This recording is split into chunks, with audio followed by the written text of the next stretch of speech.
Welcome to DeFi Expectations, the show that challenges what crypto and decentralized finance really mean in the face of global and fiat collapse. Today we have a very interesting show, and I'm excited to bring on a couple speakers who will be talking on various matters. We may even have other people joining later.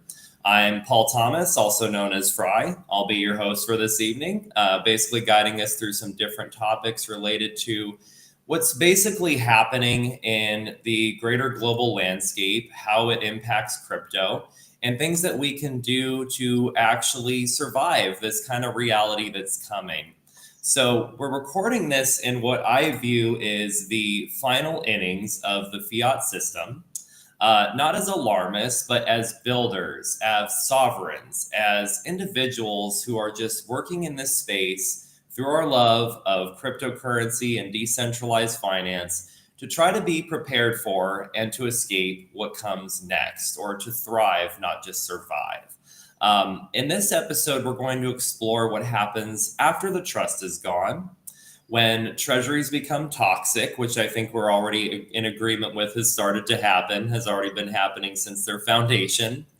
When leveraged ghost funds that hold up an entire economy disappear into thin air, and when your freedom is just one quantum exploit or AI bot away from complete annihilation.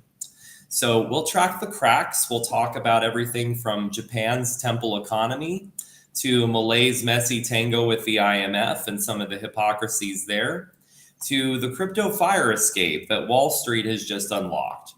A whole new era is approaching, and if you're listening, you're already living in it. So we'll go ahead and talk debt, collapse, strategy, and sovereignty, because everything will fry, and that's why we buy. So thank you guys for coming on, and I'll go ahead and let everyone introduce themselves. Haddy, you want to go first? Yeah, I can go first.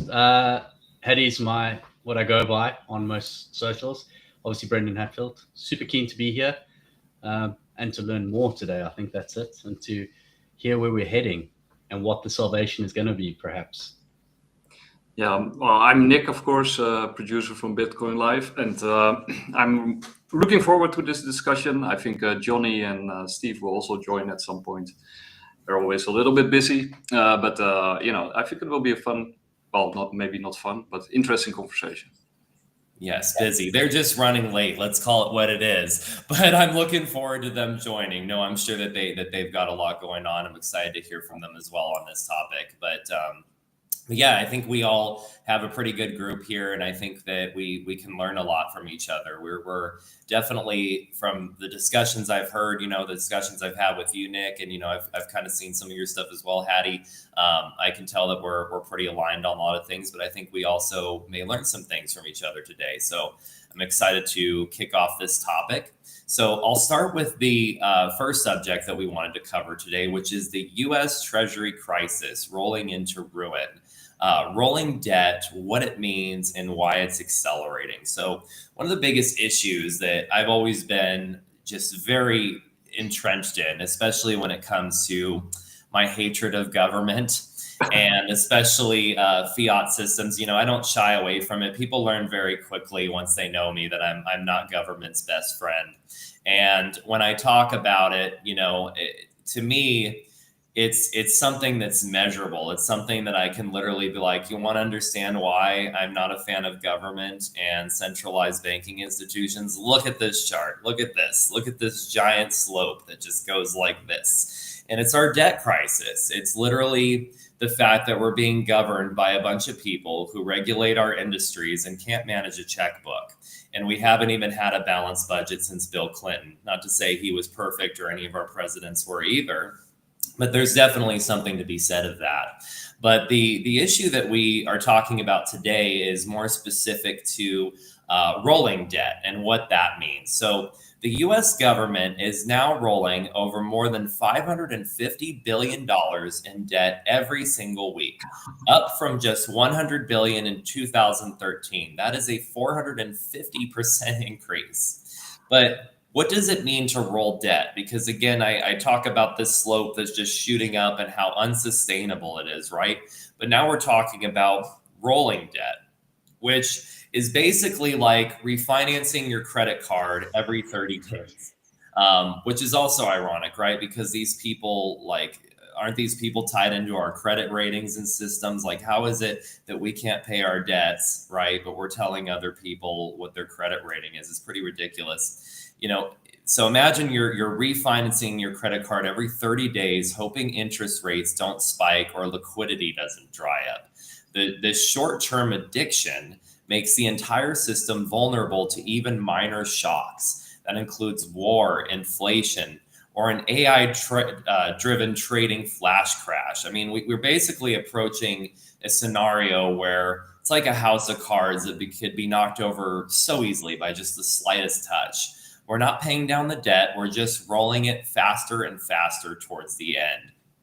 And the question then at this point is, how long can you refinance a Bonzi? I mean, what are your thoughts on this, you guys? Well, I think, when you look at Thanksgiving Friday, when the CME froze, the Chicago CME froze for like 10, 11 hours, and you also had like a very high spike in silver. I think those are all clear signs that things are terribly wrong. And for example, the shorts on silver are also financed with the Japanese carry trade, right? So, and the Japanese, I mean, you probably also noticed the stimulus package from Japan, right? It's $135 billion worth of stimulus, and half of it will go to support people to finance their energy bills and give them blank checks to do something with it. I mean, these amounts are insane. That's like if you translate it into to US terms, it would be like a $1 trillion stimulus package in equal terms, right? So you can't keep this up very long, but it will probably. I always say like because I'm a little bit a doomer in that sense, right? I think we're all, but that's because you're in it, and when you're sort of in it, you think it will happen immediately, right? Because you're seeing all the numbers and you're seeing it's unsustainable.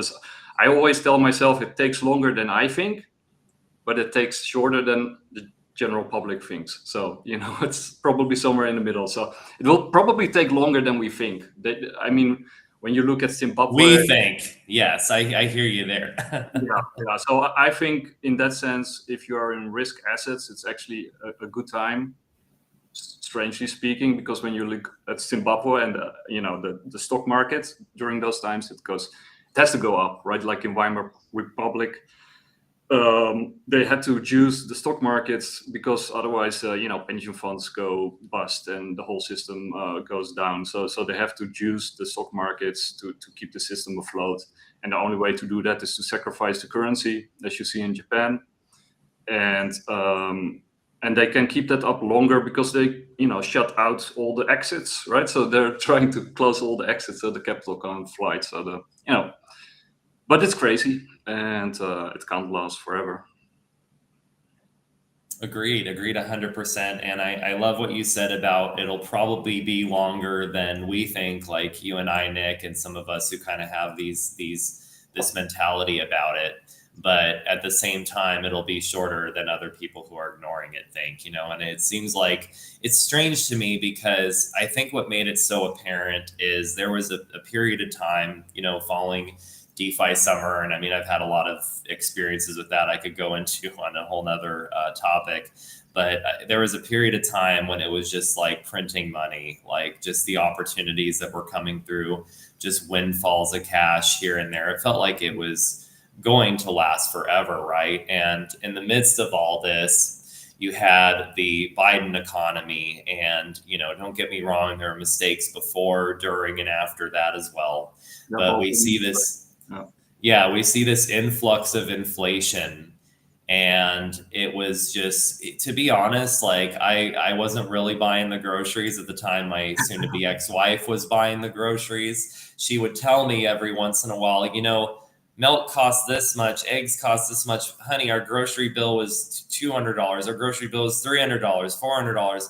And it didn't mean anything to me. Money didn't mean anything to me anymore because we're going to be rich, man, right? Like, who cares? Like, let everything fall apart. But it was like when I when things started to change and opportunities became a little bit more scattered and further apart, and of course I had my separation and things, and I'm starting to like take on a lot of the responsibilities that my partner was taking on before.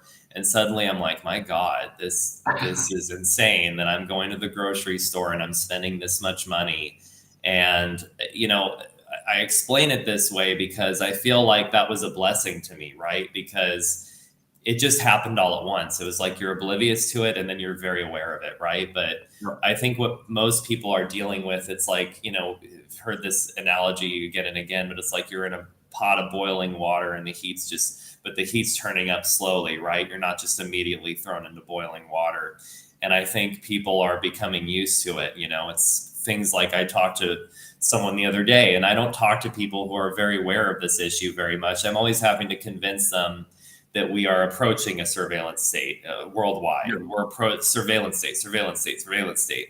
But this woman surprised me, and she said, "Well, we already have that. Yeah. It's already there." And I'm like, "Yeah, it is." But like normally, I'm trying to convince people that we're getting there because if you asked 30 years ago if we'd have a Patriot Act, if you'd asked 30 years ago if pretty much all our members of Congress would be funded by a foreign entity like APAC, you know what I mean? If you asked 30 years ago if we would even have a bill that would enter Congress that we're going to put restrictions on freedom of speech such that we can't criticize a certain country, not America, but like another country, right? Like you'd never believe it. But now that we're sitting in it, we have to convince people that it's already here and it's going to get worse. Yeah, especially the latter part, right? I think people don't realize how much worse it can get. And that's, I think, the boiling frog part, because Snowden, of course, revealed like the NSA is already, listening to all our conversations, and you got I forgot the law in Europe that they can sort of read all our messages. I think it's not true yet, or it's almost true, but it's going to go through anyway. And these things, and then people say, yeah, but Snowden already told us that, and everything is fine. Look where we are now. Governments are still behaving more or less, and if you don't do anything wrong, what's there to worry about? And they're doing it for our own protection. Blah blah blah. Makes you wonder what's the standard on behaving if our governments are behaving, right? Well, yeah, I think that's the question, right? Because once you sort of, if you know crypto, and that's the other thing, because we're in crypto and we're following all these technological developments, which are on an exponential curve and reinforcing each other. And if you sort of realize that we're going to a future, in a very near future, like probably within 5 to 10 years, 10 years max, but I think even within 5 years is perhaps too far out, that many people will lose their jobs, right? Like many people, like way more people than people realize. And not low income only, it's also high income. Like it will probably just be highly educated blue collar people who, still have a chance. And then maybe people who are taking care of other people or in teaching, so those kind of areas. But that means that you got a large swath of people who have to do something else, and those people will have to behave very well, listen very well to what the government wants them to do, because otherwise you're cut off and you don't have a job, you can't protest, you can't lay down your job. And these governments, history teaches us that as we reach the end of this fiat cycle, which has happened every 100 to 200 years, governments become very dictatorial. That's what they do. They're surviving. They're like an entity or an organism, and it's trying to survive, and it will do anything it has to do in order to do that. And if you're a liability, then you'll be taken care of. Yeah, that's 100% accurate. And I think the scary thing is when and this is another reason we were talking about this before the call. It's a reason that I got off Facebook recently. You know, one, it's this idea of a friend. What does it even mean on there when you're connected to a lot of people you don't talk to, don't care if you're alive or dead? But it's also like the political confusion that has led up to this. And, you know, we're talking about the debt crisis, right? And we're talking about rolling debt, and we're talking about financial instability that's being put about by our government systems, right? And you would think that after this much failure, right, that we would literally not trust either side, in America, at least in terms of left or right, because both of them have proven to be very inefficient with management of money.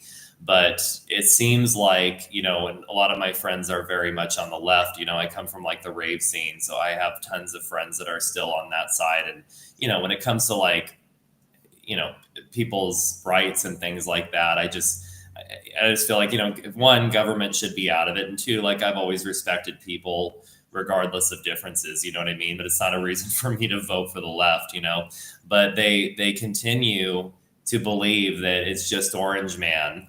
It's just, we just got to get rid of this guy, and then the Democrats are going to take the House and it's going to get better. And I'm like, you know, what has not become apparent to you right now? I mean, we're actually having some people wake up and realize a very interesting truth that has been lost to people for some time.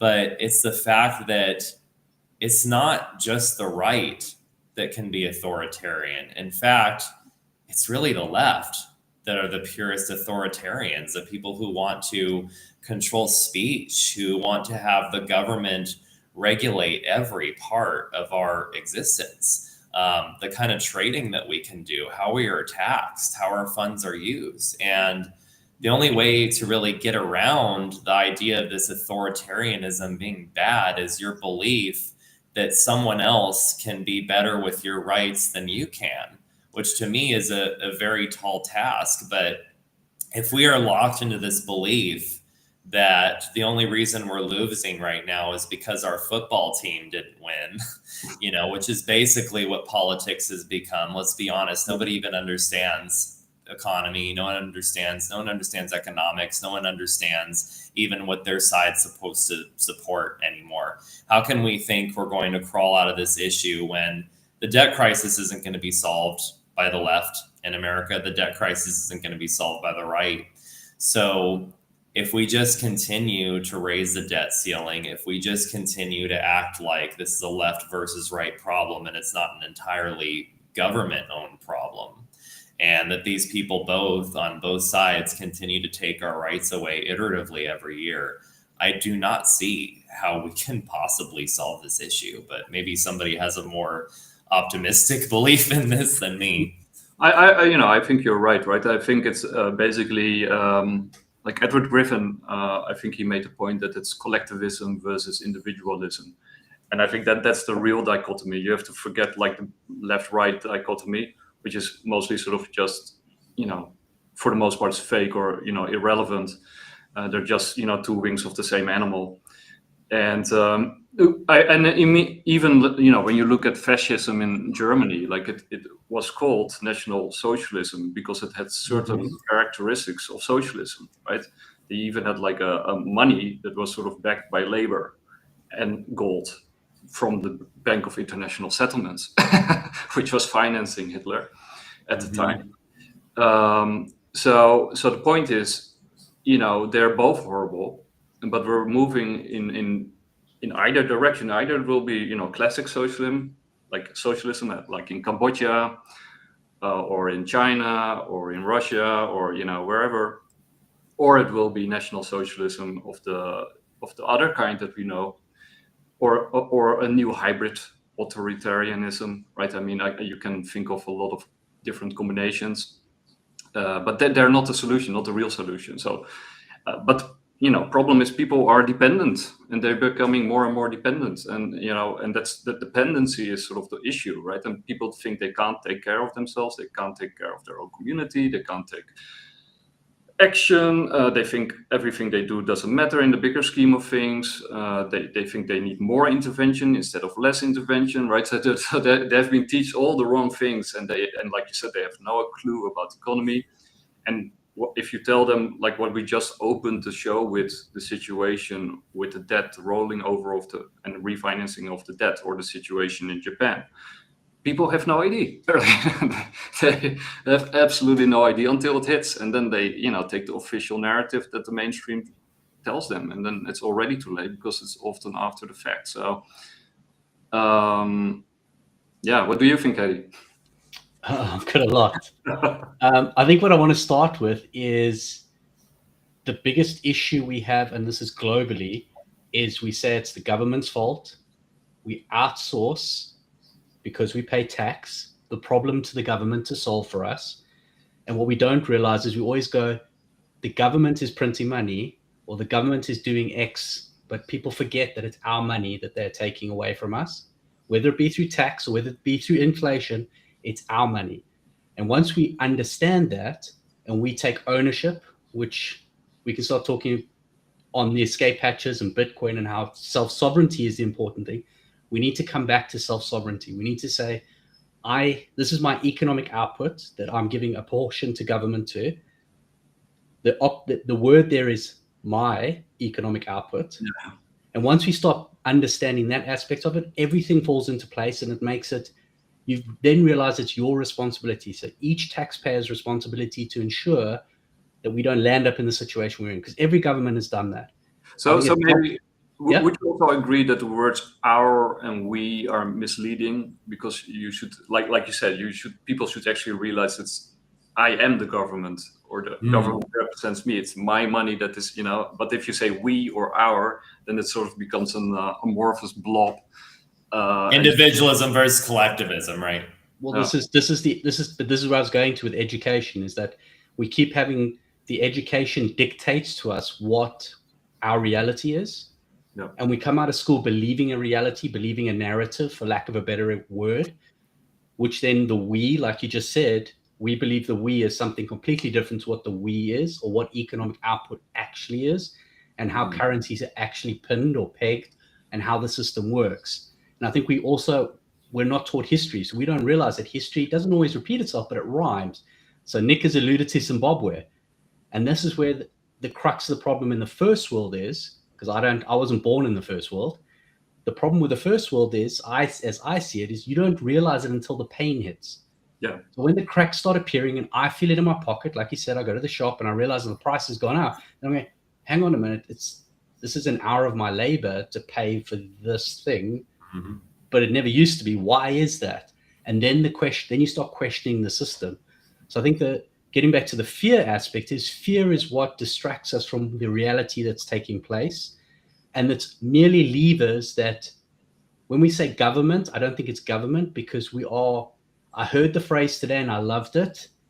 Maybe we can pick at it a bit, is corporate fascism. So corporations are literally the puppet masters and moving the levers, putting government in a position in which they have to move other levers to try and keep the power and to try and keep things moving. And the difference between government and the corporations will be there forever. Mm-hmm. The government, like Trump, is an employee for 4 years. That's it. Every other person is an employee for 4 years and they leave office, but the corporations are always there. Yeah, I think Graham de Penrose is a good friend. He once told me, like, you got two problems. You got big money and you got big government. And in China, of course, it's big government that took control over big money, which is also a problem. But if you have the other way around, like big money can also take over big, smaller governments. And of course, the US is basically run by corporate fascists, right? I mean, let's be honest. It's all about where the incentive structures are, right? And what kind of reality we're being incentivized to create, and who has control of that reality. Like, what I love that you brought up, Haddy, is a few things. One, you talk about indoctrination, which is something I struggle with as a 15-year-old daughter, and people always think about indoctrination in terms of like political ideology. but it's also like the limits we put ourselves in, for lack of a better term, but like this ability to think outside the box, which I remember being explained like frequently in school. But it was so interesting that the teachers who would use this expression did not know how to think outside of the box, right? We're taught to live in a box. We're taught to know how to just control the levers and make the machines operate, but not how to build new machines or to think differently about the problems in the first place. You also talk about, like, I love to quote this video game BioShock. This character is actually the villain, but he's this hardened capitalist who creates these basically like bioweapons that enhance humans. But he says, like, when he gets these people to kind of join this organization where they can be superhumans, he said, is man not entitled to the sweat of his brow? And what I mean by that is, you talk about our money in terms of our production, our time, our value, our sweat, like our energy. I mean, that's what's so resonant about Bitcoin, right? It is literally energy harnessed in a token, right? In a coin, and whatever you want to call it. It is a beautiful thing because it is energy, and we give our energy freely to people who mismanage it, who waste it. And if we're educated and aware of how that happens, we don't want to operate the machines anymore. We want to stop these damn systems, right? And the last thing I wanted to comment on with what you said is, when I was younger, and I actually supported Bernie at one point, Bernie Sanders, and people would think that's crazy, like knowing that I'm like an anarcho-capitalist now, right? But of all the options we had in a long time, what I loved about him is he seemed the most human. And I thought, well, it's not going to be a bunch of Bernie Sanderses in the office, even if we get him in, right? But like he seemed to have the right idea, right? And he was all about going after the corporations. This is an oligarchy. How many times has he freaking said that now? And who even takes him seriously anymore after how much he's been over for the Democratic Party after all that they've done to him? But it's very true. It's not my issue in becoming libertarian hasn't been to suddenly support these corporations. It's just this idea that if our government was based off inalienable rights, off things like the non-aggression principle, these corporations couldn't harm us anyway. They couldn't enact policies that maintain their monopolies, that keep them in control, that enable them to be bailed out when they make mistakes. I mean, when we had the housing crisis and that giant collapse, and nothing happened to any of these people who did it. I mean, what does that tell you, right? And that's just another thing that we were talking about earlier. It's we might know it, that something's about to happen. We might think it's going to happen a lot sooner, just like Michael Burry in The Big Short. We're like, look at the math. This ain't mathin'. How is it possible that everything's built on this house of cards, but it's continuing to go? Well, it's because the rest of the normies are out there believing it, perpetuating the lie until they can't hold it up anymore and it collapses. It's just my spiel. I'll let you guys get back into it. Yeah, no, and I think, for example, when you look at Japan right now with the carry trade, people just don't realize what governments actually do, right? And how it can go horribly wrong. Because right now, when you look at Japan, like, you see the currency is devaluing and the rates are increasing. And if you have like a basic understanding of economics, that is like a gigantic red flag. And this is and Japan is as they say, the linchpin of the world economy. So it's like they're pulling the pin out of the grenade. They're still holding the grenade, so they can hopefully put the pin back in. But this can go horribly wrong also for Europe and whole China, the BRICS. I mean, nobody is really happy about such a situation. But what it actually means is that your debt can spiral completely out of control, because as the rates increase, it means that the debt refinancing also increases, right? And then as your money devalues, that means that you have to print even more money. But also, if you're like an importing country, okay, for your exports it's nice, but for your imports it's like horribly. If you're importing food or energy, like Japan, that means that you have to pay even more. and it can stagnate your economy because the interest on your money that you're loaning or lending goes through the roof while your currency devalues at the same time. Plus, if you have debt in dollars, it's also horrible because that means you can't refinance. So it means that companies go bust, people will lose their jobs, and the only thing to save the situation is then that the government prints even more money, which exacerbates the whole situation. So, but yeah, people have no idea about economics, and this thing that I just said about Japan, the same is true for Europe. We're also importing a lot of food. We're also importing energy. We're waging a stupid war with Russia, right? So it's a tinderbox. It's a complete tinderbox, and then at the same time, the U.S. is about to cut rates, right? So if the U.S. actually cuts rates, let's hope they don't cut 50 basis points, but let's say they cut 25 basis points. Well, I think that's what it's being bet on with poly market right now, right? 25 rate cut. Well, the Japanese rates go up. What does that mean for the Japanese carry trade and the hedge funds in the Cayman Islands who are financing the U.S. debt? That'll be fine. Quit doomsdaying.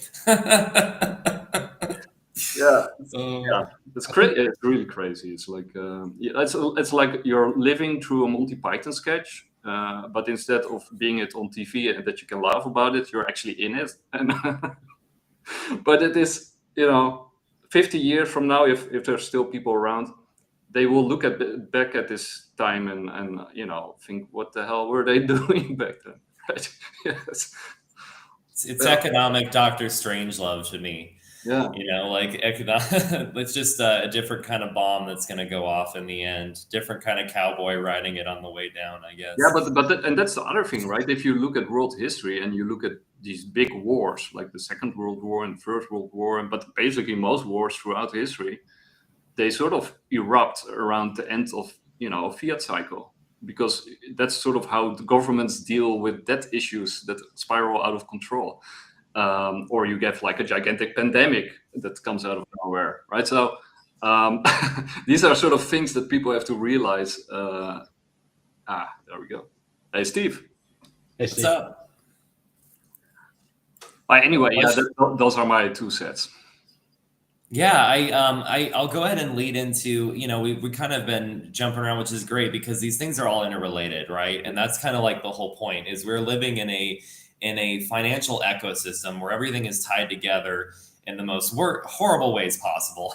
But, you talked also about the Cayman hedge fund exposure, right? So what happens when Cayman funds dump, right? When they dump their bags. So this was basically another subject we wanted to cover. So roughly 37% of recent Treasury buyers aren't governments or pension funds. They're leveraged hedge funds in the Cayman Islands, operating with 10-to-1 ratios or more. This was something I learned a while back too. And I was learning about who we're in debt to. We in debt to China? What are we in debt to exactly? It's like we're in debt to ourselves, right? And also to people who are foreign investors and all across the board.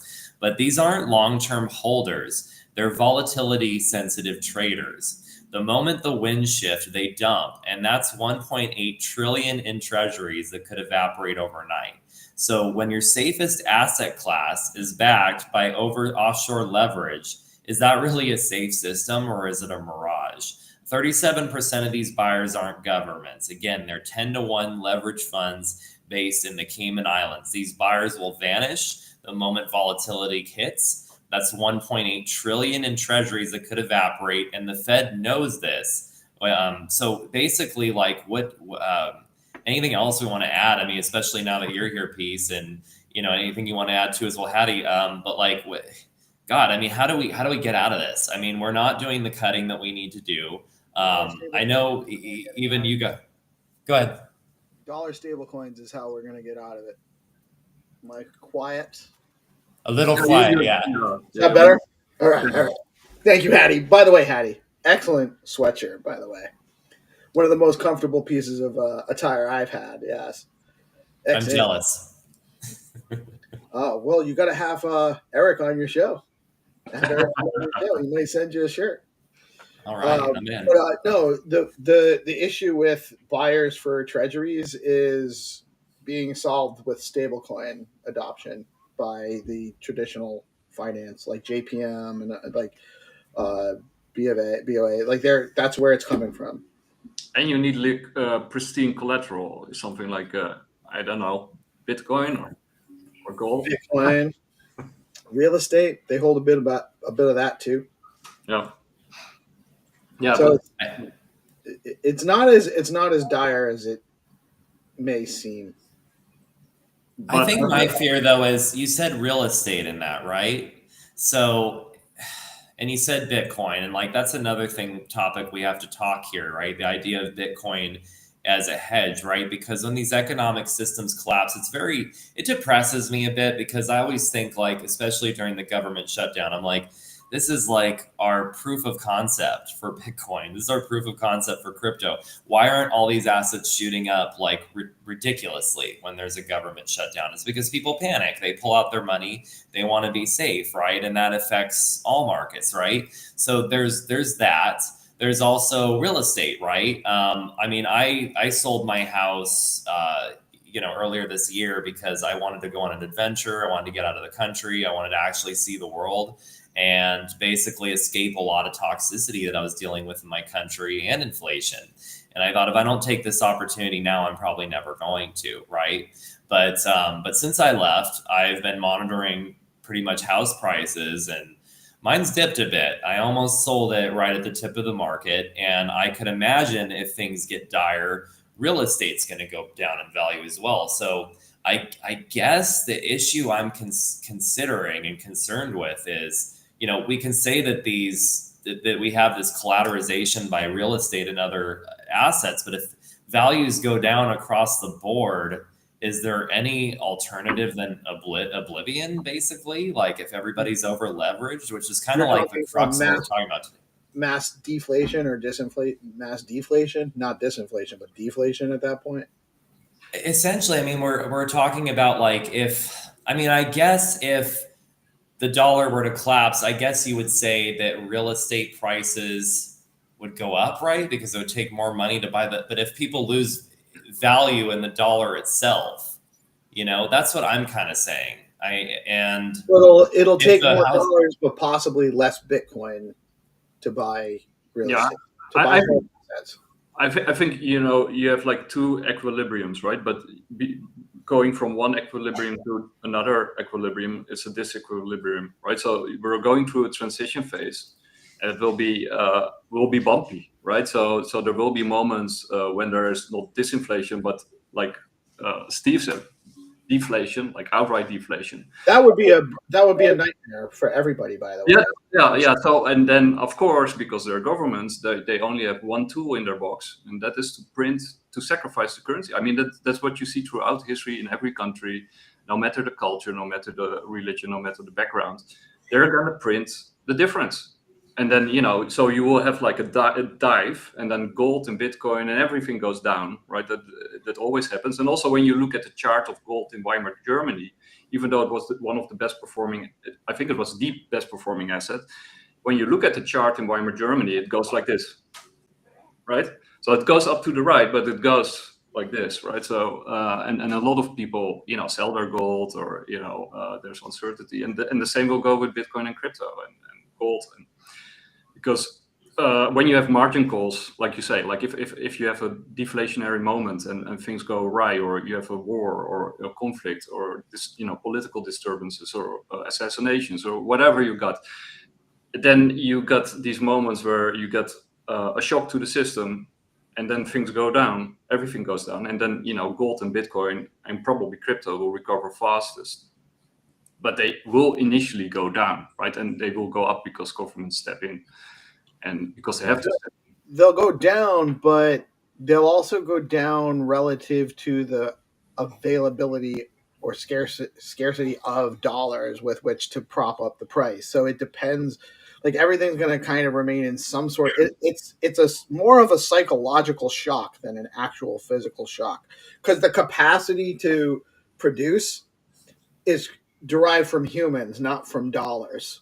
Dollars is just the incentivization structure. So as long as we have the same amount of people and the same amount of energy available, then it'll balance anyway. Deflation is actually the natural state of technological development, right? I'm here to talk about this with regards to Bitcoin, how basically free market principles with free money should be deflationary, and Bitcoin would create that reality if we were reliant on it instead of fiat currency. Yeah, and Nick actually shared that with me. I think one of the other things that people have to realize, especially if they're in Bitcoin and crypto, is like 1 Bitcoin equals 1 Bitcoin. And 1 crypto of whatever kind of crypto that you believe in is 1 crypto, no matter the price of that crypto, right? It is what it is. So even though you see your portfolio, tank, if you actually believe in the underlying value of that particular crypto, whether Bitcoin or something else, then you still have the same amount that you had like before. Like right. You can buy more. Right. The value of your house going up and down doesn't change the utility capacity. Yeah, that's a psychological element. Of course, that's why I'd rather own a house than fiat for sure. And it's funny too, because then you hear like this argument on that same talk that I listened to. I wish I could remember his name at the moment, but he was talking about Bitcoin, and he also talked about like even judging whether real estate was a good investment, because he compared how many Bitcoin his house was worth like 10 years ago versus now. So it's like the better investment was Bitcoin, was essentially his point. But you can't live in the Bitcoin. Exactly. Unfortunately, I can't just cuddle up inside my Bitcoin and stay warm, unfortunately, my digital money. Not yet, anyway. Not yet, correct. But soon with AI and virtual reality, maybe we can. But I want to comment on something you said, Steve, because productivity, you said it's all okay if productivity stays up. Do you really think productivity is staying where it needs to be? I mean, not just in this post-COVID world where people really don't want to do work anymore that doesn't bring them value. I mean, I'm one of those people. I mean, I work really hard, but you know what I mean? I definitely experienced a major who wants to do work that doesn't bring them value? Nobody. But I mean, now nobody's incentivized really to anymore. And too much of our system is based off shitty, meaningless jobs. We're replacing them with AI. People are upset about this because they're like, well, we need to survive, right? And, you have Elon Musk talking about UBI and these different things, but you also have him talking about this idea of a population collapse because people aren't producing enough kids. Like, we're not replacing ourselves fast enough for the growth of any of these systems. So when I see all these things converging, again, the math not mathing in terms of our economy, the people not multiplying and being fruitful like I guess they're supposed to, people being depressed and not even able to afford their groceries. So even when they do work their asses off, I don't know. I think it was Larry Fink 2 years ago who went on a roundtable discussion with government leaders, and he sort of made the point that governments or societies that have few people are actually in the best position right now because of the AI robotic boom. So, I think, I'm a little bit conspiracy minded or tinfoil hat, but I think all those convergences that you just mentioned, I think they're not like coincidental. Even though you can make a natural explanation for them, because an affluent society will have less kids, and government might want to incentivize having less kids because that increases wealth care costs and all that kind of stuff. So there are sort of like natural explanations for it. But when I look at those things and how neatly they all fit together and reinforce each other, I do also think there was like a bigger plan set in motion some time ago. But that's me. Well, I agree. I would. So to the point of, there's a lot there. We've been reducing the number of children we have in the U.S. for a couple of generations now. Generally speaking. My mom was the oldest of 9. My dad was one of 5. Wow. Now I'm a little bit of an anomaly in my generation. I've produced 5. I have 7 children in total. 2 of them are stepchildren. So I've done my good part. Job. Yeah, good job. I'm doing my part. Yeah, and that's So I often, and I've held this position for a long time. I people like to get into liberal conservative, and I know that's not the case here, but in general, that's the conversations you're having in most spheres on social media, especially with peers. Everyone thinks that you're driven into one position or the other, and so while I may align what traditionally what they now, not even traditionally because it's new term, they redefine these terms, but I align with conservative ideology on some ideas and liberal on others. As far as the free movement of people, immigration and whatnot, I'm to the left of anarchy. I think people who are otherwise causing no harm to anybody should be allowed to come and go as they will. And we have a lot of mechanisms in place to interject when people are instigating harm against others and whatnot. So I think that we're ready for something like that. But explaining to people that, so the basis of that, by the way, is that I think that humans are obviously economically viable by nature. That's why we've spread, and that's why we've grown, and that's why the population on Earth it continues to grow, at least in our current understanding of history.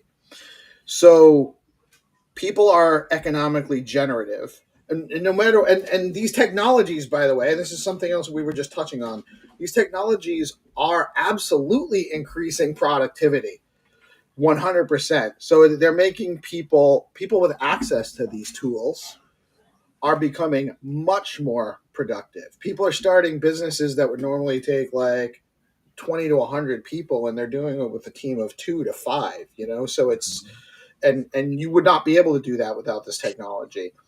But that makes the capacity for individual productivity has gone up immensely in the last decade.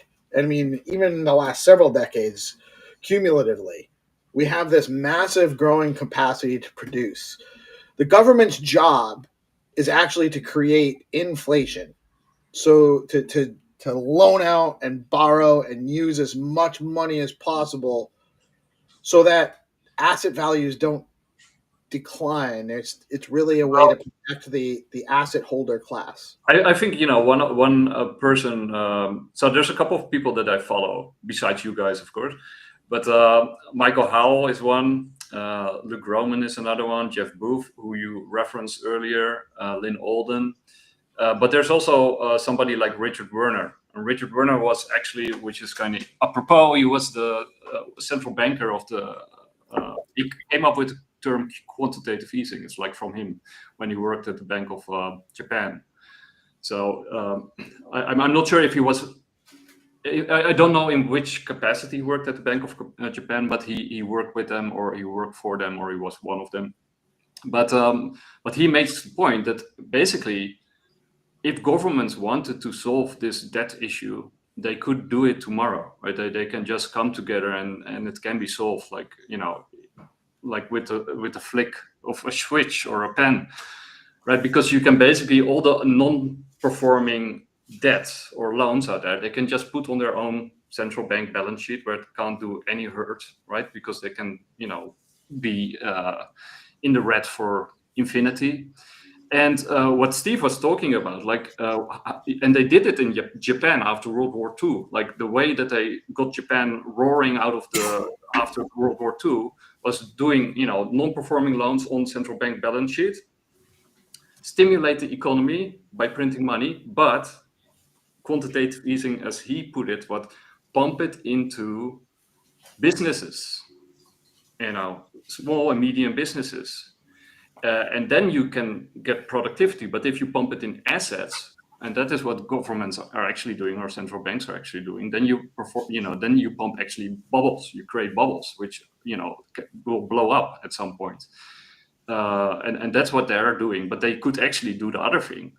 Plus, the reason that China sort of went from a backwards country after World War II, which was of course also because of the Europeans and what they did, but was what Deng Xiaoping, he created like a ton of small and medium banks, right? So create more and more banks that service these small and medium businesses, and then your economy roars out of the roars to life, right? So basically, Deng Xiaoping introduced capitalism into China, or Chinese capital. I think they called it red and black cats.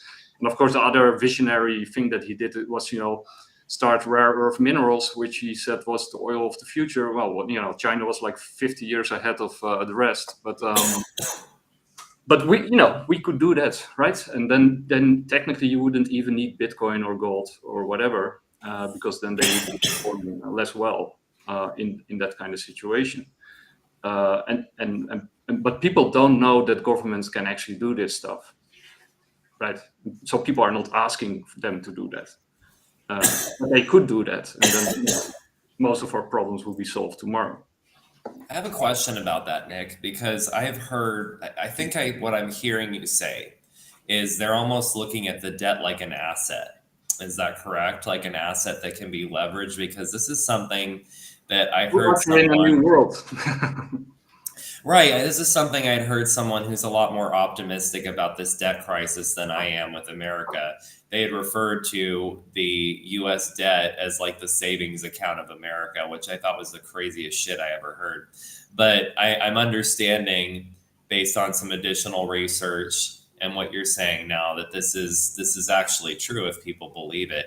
I think the issue and what differentiates this actually working as some kind of productivity booster or some way to actually like drive some kind of investment into the economy or into people productivity. I think the difference between whether that becomes a reality or whether it becomes a spiraling problem is people's belief in it. People's belief that you can be this much in debt and that it even matters. I mean, take a look at the housing crisis, a great example. What it required was people realizing, wow, I'm never going to pay off this house. I am in a variable interest loan that I really had no business getting into. I'm in a home that's too expensive for my means. People who sold me this home were completely incentivized wrong to give me something I couldn't take care of. I cannot pay this off. I'm out, right? And enough people did that to where we had this big collapse. And then, of course, government had to step in, bail this industry out, even though people killed themselves and lost their homes, right? Nobody really even went to jail for all this. It makes you wonder like where that tipping point is. And we all like just speculate on it. We look at these volatility signals. It could be what we talked about with the value of the yen in Japan and people receiving stimulus or bailouts or however you want to call it specifically. We can view it as the debt crisis and the rolling debt. We can view it as instability in people's trust of each other or the rise of government surveillance or this idea of CBDCs being used as a backup option in the event that these dollars end up not being worth what we need them to be worth, and we just need suddenly everyone's money to be tracked. The surveillance systems, my God, it goes on. Palantir. I guess I'm just curious what you guys think that tipping point is. And coming back to Bitcoin, does it always continue to be the hedge that we want it to be, right? Like with BlackRock and Fidelity pushing like ETFs, all these institutions getting involved in Bitcoin. I mean, is that the one risk of this decentralized currency? Is that if enough of these institutions own it, it becomes not so decentralized that they can pull the rug out from us at any minute and just collapse this whole thing? I guess what's the tipping point? How do we protect ourselves? So it's the network and the design of the network that keeps it decentralized. And so they will be able to manipulate price the more they accumulate. And that will continue because they have more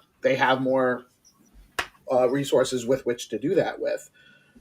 But it's the network that they can't take over the network. It would be too costly.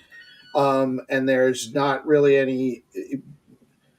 If the network ceases to be decentralized, then the network ceases to exist to the capacity that they have, that it has been worth them adopting to begin with. The value is in the decentralization gives the network value, right? So that is actually the whole value proposition of Bitcoin in the first place. And I think during the Mt. Gox period, Bitcoin was more centralized than it is now, right? So I think Bitcoin exhibits sort of like a breathing pattern, like that it inhales and it becomes centralized because people want to centralize it because it's valuable. And then at some point it sort of breaks and then it breathes out again. And we're now in another inhale situation where this government phase was gonna happen anyway, right? It was a phase that we're going to, because you want adoption, right? And that's the only way to get adoption. So either it will work or it won't work, but I personally think it is our best shot. And I also think when I look at Paraguay sort of came out of nowhere and took like more than 3% of the Bitcoin mining network. I think Nepal, Bhutan, China, Iran, the African African countries, right? Why the hell wouldn't you want to mine Bitcoin?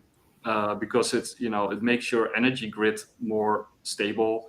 It expands your energy grid. It makes energy more affordable to people. It creates jobs. It lifts your country out of poverty.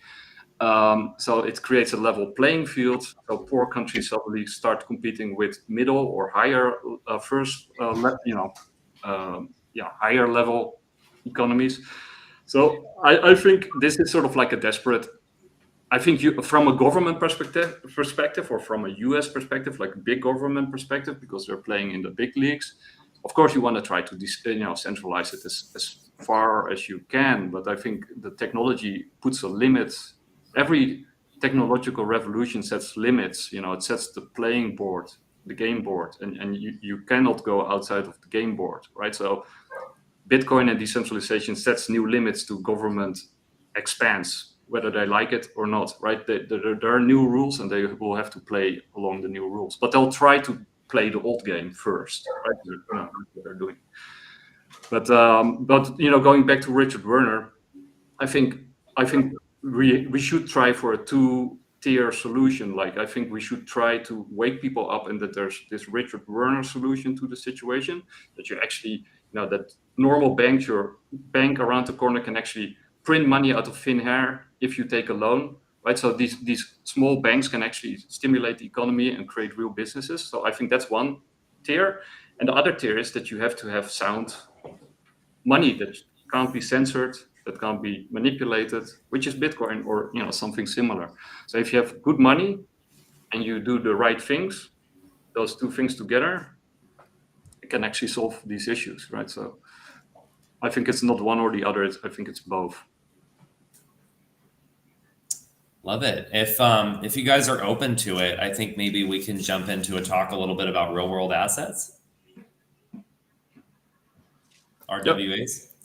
Yep. Cool. So basically, there's some interesting solutions that are coming out of the crypto space in terms of actually putting like physical assets on the blockchain. I mean, you've got gold is a great example. I love to tell this story because I recently, before I came here to Georgia, I wanted my parents wanted some kind of like nest egg to bring me home if I like went crazy and lost everything, that they could actually like get me a plane ticket for me and my daughter and fly me home. And I also wanted them to have some savings. Like, we kind of had different reasons for wanting to do this, right? I wanted them to have some savings when fiat collapses, right? Like, this was kind of my perspective, and their perspective was to save my ass if I lost everything.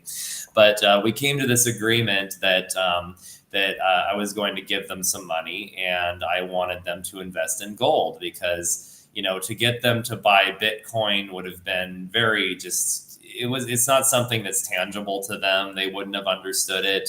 They wouldn't have been able to manage it. It would have just been a nightmare. So, and then I would have just had to manage it for them. And then what's the point of them having it instead of me anyway? So basically we decided on gold, and they were looking around for different places to try to locate like the amount of gold via with the money that I had given them. And they went to multiple places. Lots of places had extreme markups. They finally found an honest shop. They were able to get about an ounce of gold a few gold coins, and then a bunch of silver on top of that. But when they were buying it, they were told very quickly that this is not liquid. This is not a bank. I mean, he literally told them, don't come back in a day or two, and it's gone up 10%, and expect that you can sell it. And then I've got stockpiles of cash in here to consistently swap gold back and forth like a bank for dollars, gold, etc. Right? And they weren't planning to do this anyway. But again, there's this access control, right? They had to go through all this struggle to try to even find a place that would sell them the gold. Now that they've found a place, they can't guarantee, even when or if they decide to sell it, how quickly that they can actually turn it liquid and all this, any of this gold or silver, right? So this presents kind of a unique problem.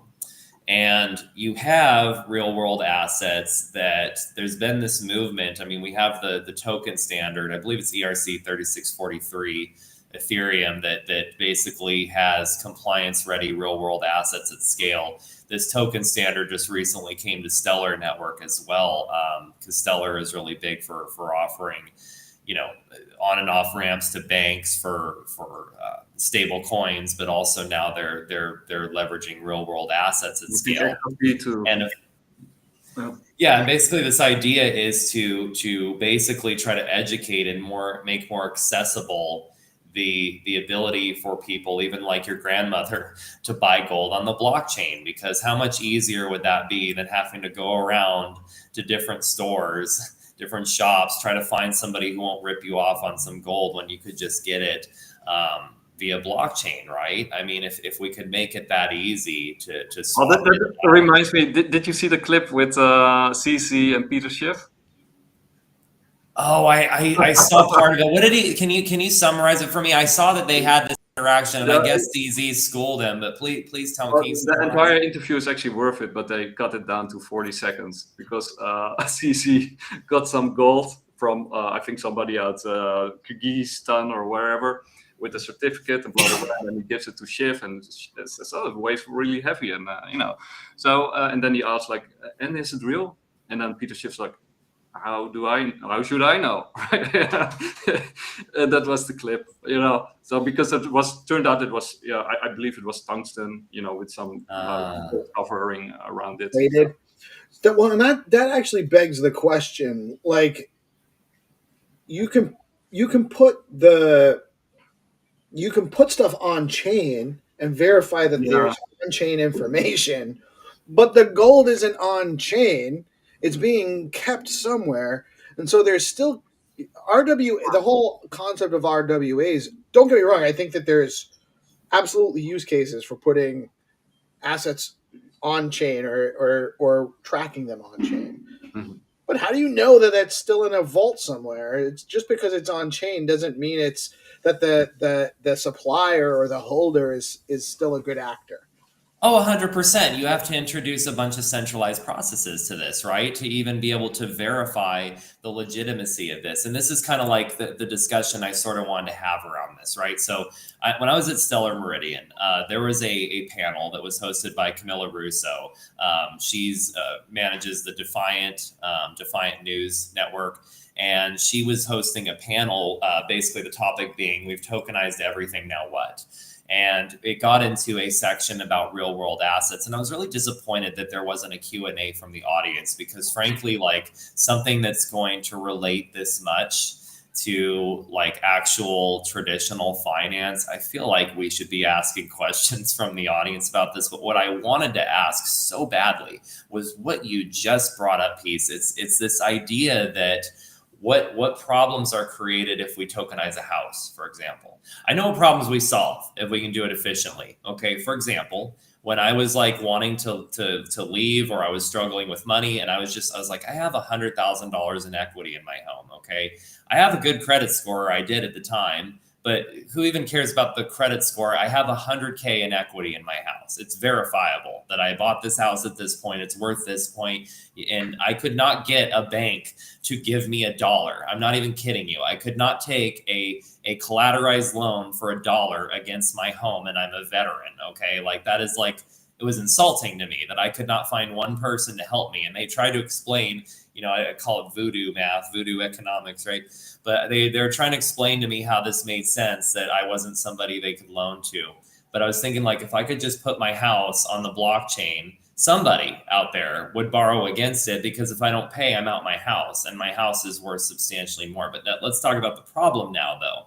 Let's even look at like the housing crisis, right? We had people who were losing their homes, and on their way out, they would pour concrete down the drains. They would smash the windows. They would destroy the fucking place, because they're like, I don't want the banks are just going to get it anyway. These people screwed me over, whatever they think, right? And they destroy the place on the way out. So like all of a sudden, maybe you just verified the price of this house. Maybe there's a fire and it's not properly insured. Maybe the homeowners do some damage to it that's not covered. Maybe there's termites. There's all these different issues. How do you effectively maintain the value of something that inherently can't be on chain?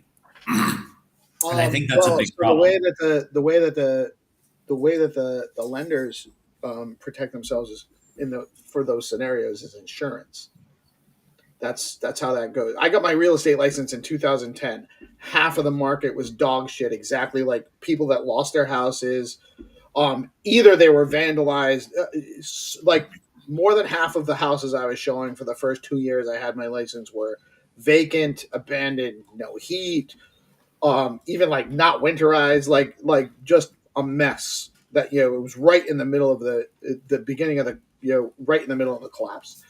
And it didn't get better for years. So what really would go on chain for the house is the title or the ownership record. That's what's going to be your house isn't actually the asset. It's the ownership right to the house. That's the asset. And there's a couple of different things as to why you may or may not have been able to get funding, by the way, because if you're looking for so I would imagine that in a lot of the conversations, the lenders wanted to talk you into actually doing a refinance instead of an equity line. Yeah. And the reason for that is because they don't make any money. They don't get paid a commission on a home equity line.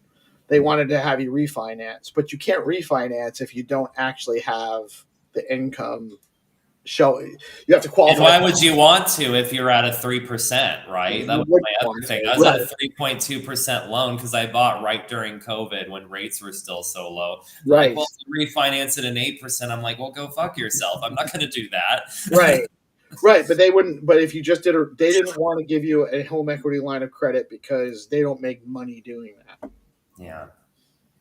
Strange. Yeah, I just remember working for Wells Fargo, and it seemed everybody had home equity loans, lines of credit. It seemed like everybody and their grandmother had them. Literally, their grandmothers had them. But just sort of to what you also allude to is, of course, with Palantir and the Internet of Things and robotics and all that kind of stuff, right? What they, I think, envision is that they can monitor in real time, 24 hours, every asset and every person on planet Earth, right? I think that's what they, that's the ambition here. I'm not sure if it's realistic. And if can't they kind of do that? I mean, how many of your purchases are made in cash? My own purse is small, right? Europe is way ahead with the cashless society, and I do have cash, and I sometimes use it, but in America and Germany, for example, and you're already able to track all of your transactions. Is my point? Yeah. Transactions, yeah. But what I'm talking about is like if you're, with the Internet of Things, like when you have a smart fridge, when you have a smart. Oh yeah, you're right. There's actually a lot more data coming online with that too that they can use to sell you lettuce or whatever. Yeah, and keep your house, monitor. Even cameras everywhere too, because that's like a big thing in Georgia. They say like, And again, like it challenges my beliefs, not that I'm for any of this, but it's like I come here with this, Second Amendment mentality. Everyone should be able to get a gun, that government shouldn't restrict this. But, it's very hard to get a weapon here unless you prove like that you have adequate training and such. But, you can walk down the street, graffiti line street. And, I do all the time with my daughter after having dinner. I don't worry about someone jumping out with a knife, much less a gun to rob me, because of what they say as well. If someone were to even do that, there are cameras everywhere. They will get caught, right? So, I mean, but Do I exactly like living in a surveillance world like that? Because do I think that it is something that long lasting is safe for people? No. Would I vote for it in America? No. But yeah, I mean, that's the argument, right? It's for your safety. If you're not doing anything wrong, what do you have to worry about, right? Well, but that's the crux of that situation is, yes, we should all, there's nothing wrong with having a safe, secure society, but that shouldn't be, that shouldn't lead to you losing the agency to actually defend and protect yourself.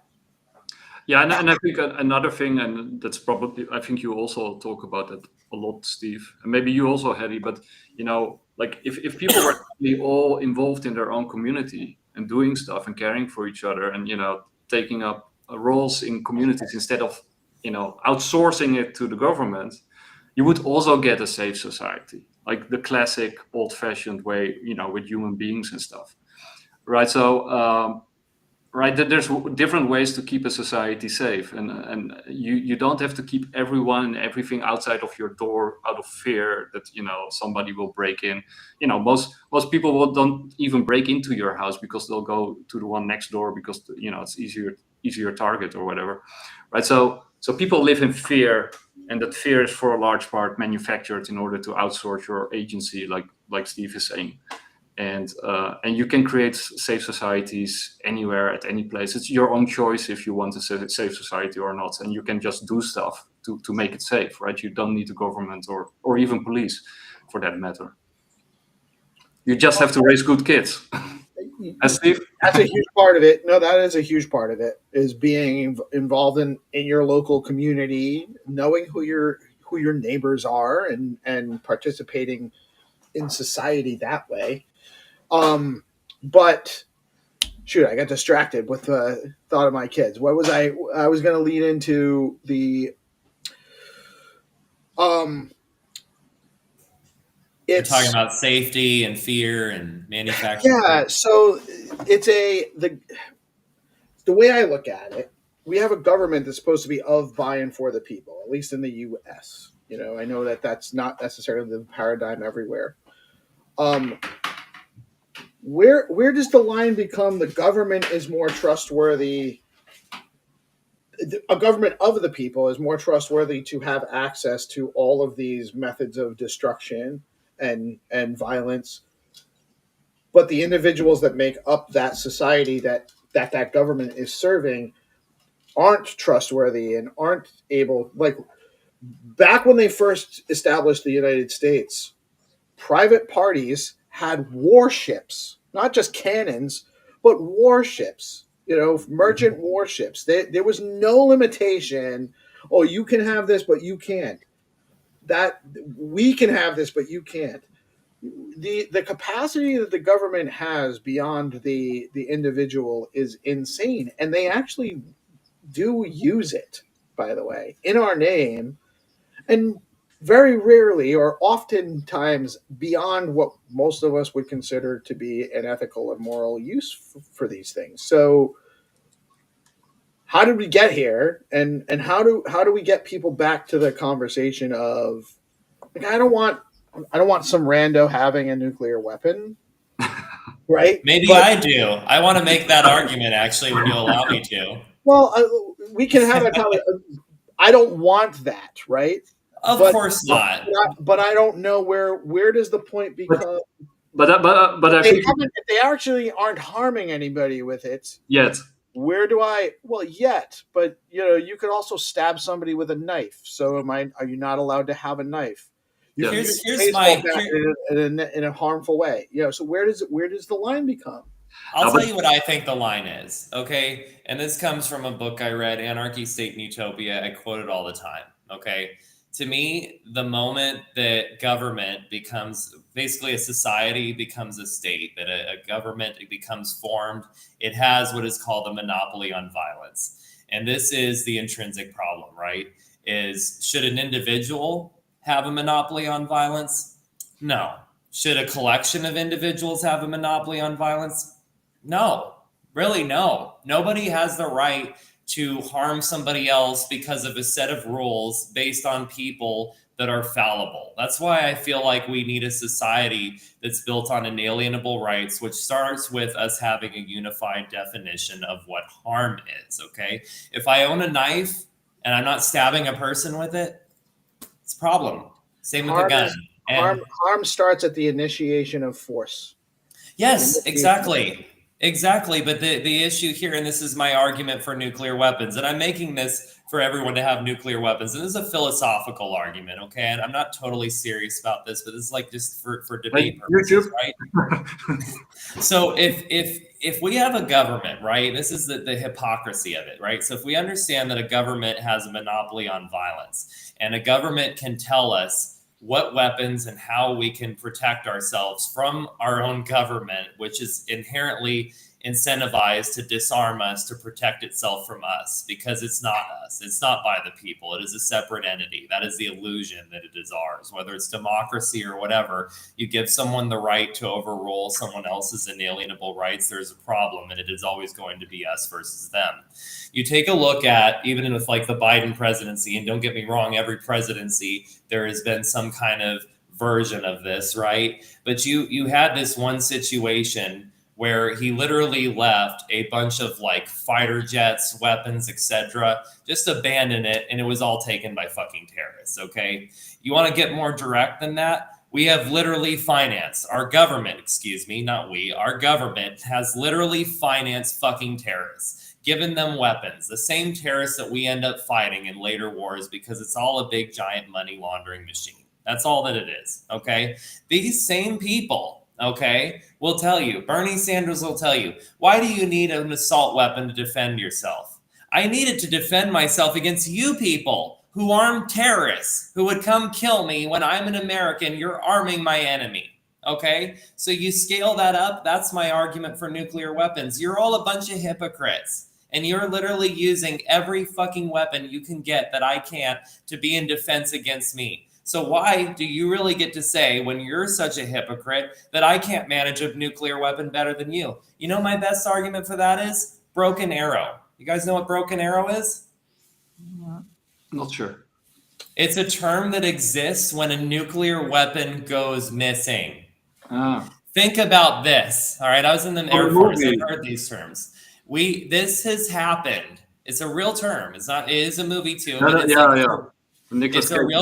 It's a real term, okay? And it exists because we have lost so many nuclear warheads that it's not just to be like, oh, this is the third nuclear warhead we've lost in the history of our existence. No, we've lost so many that we have to create a term for it, okay? Lost. So if my gut lost, yeah, that could be so many things. That could be intercepted by terrorists. It could be a sunken ship that we don't recover. It could be like, sold through illicit means to parties that we want to have them, so that we can then justify a bloated military budget to keep. For people just to like live the Pentagon freedoms. Yeah. Just like the Pentagon lost what, billions or trillions of dollars before they got hit during 9/11. I mean, come on. I mean, the day before they announced it the day before, and the office that was investigating it got blown up by a missile that they said was a plane.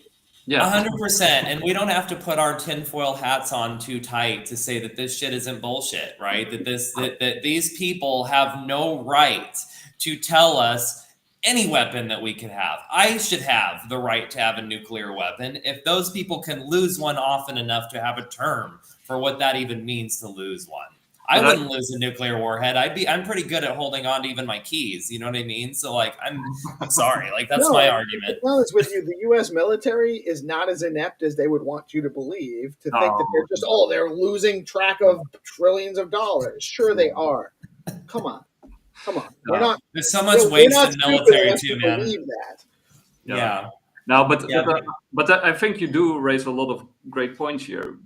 For example, Nicola Machiavelli was actually one of the inspirations for the founding fathers of America, and he believed that you had to have an armed militia in order to keep the government in check. Right? That's sort of what also inspired John Locke, who was also a very big inspiration on the U.S. government.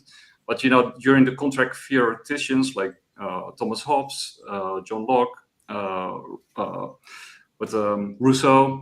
Jean Rousseau, they sort of make different sort of cases for how people interact with each other, right?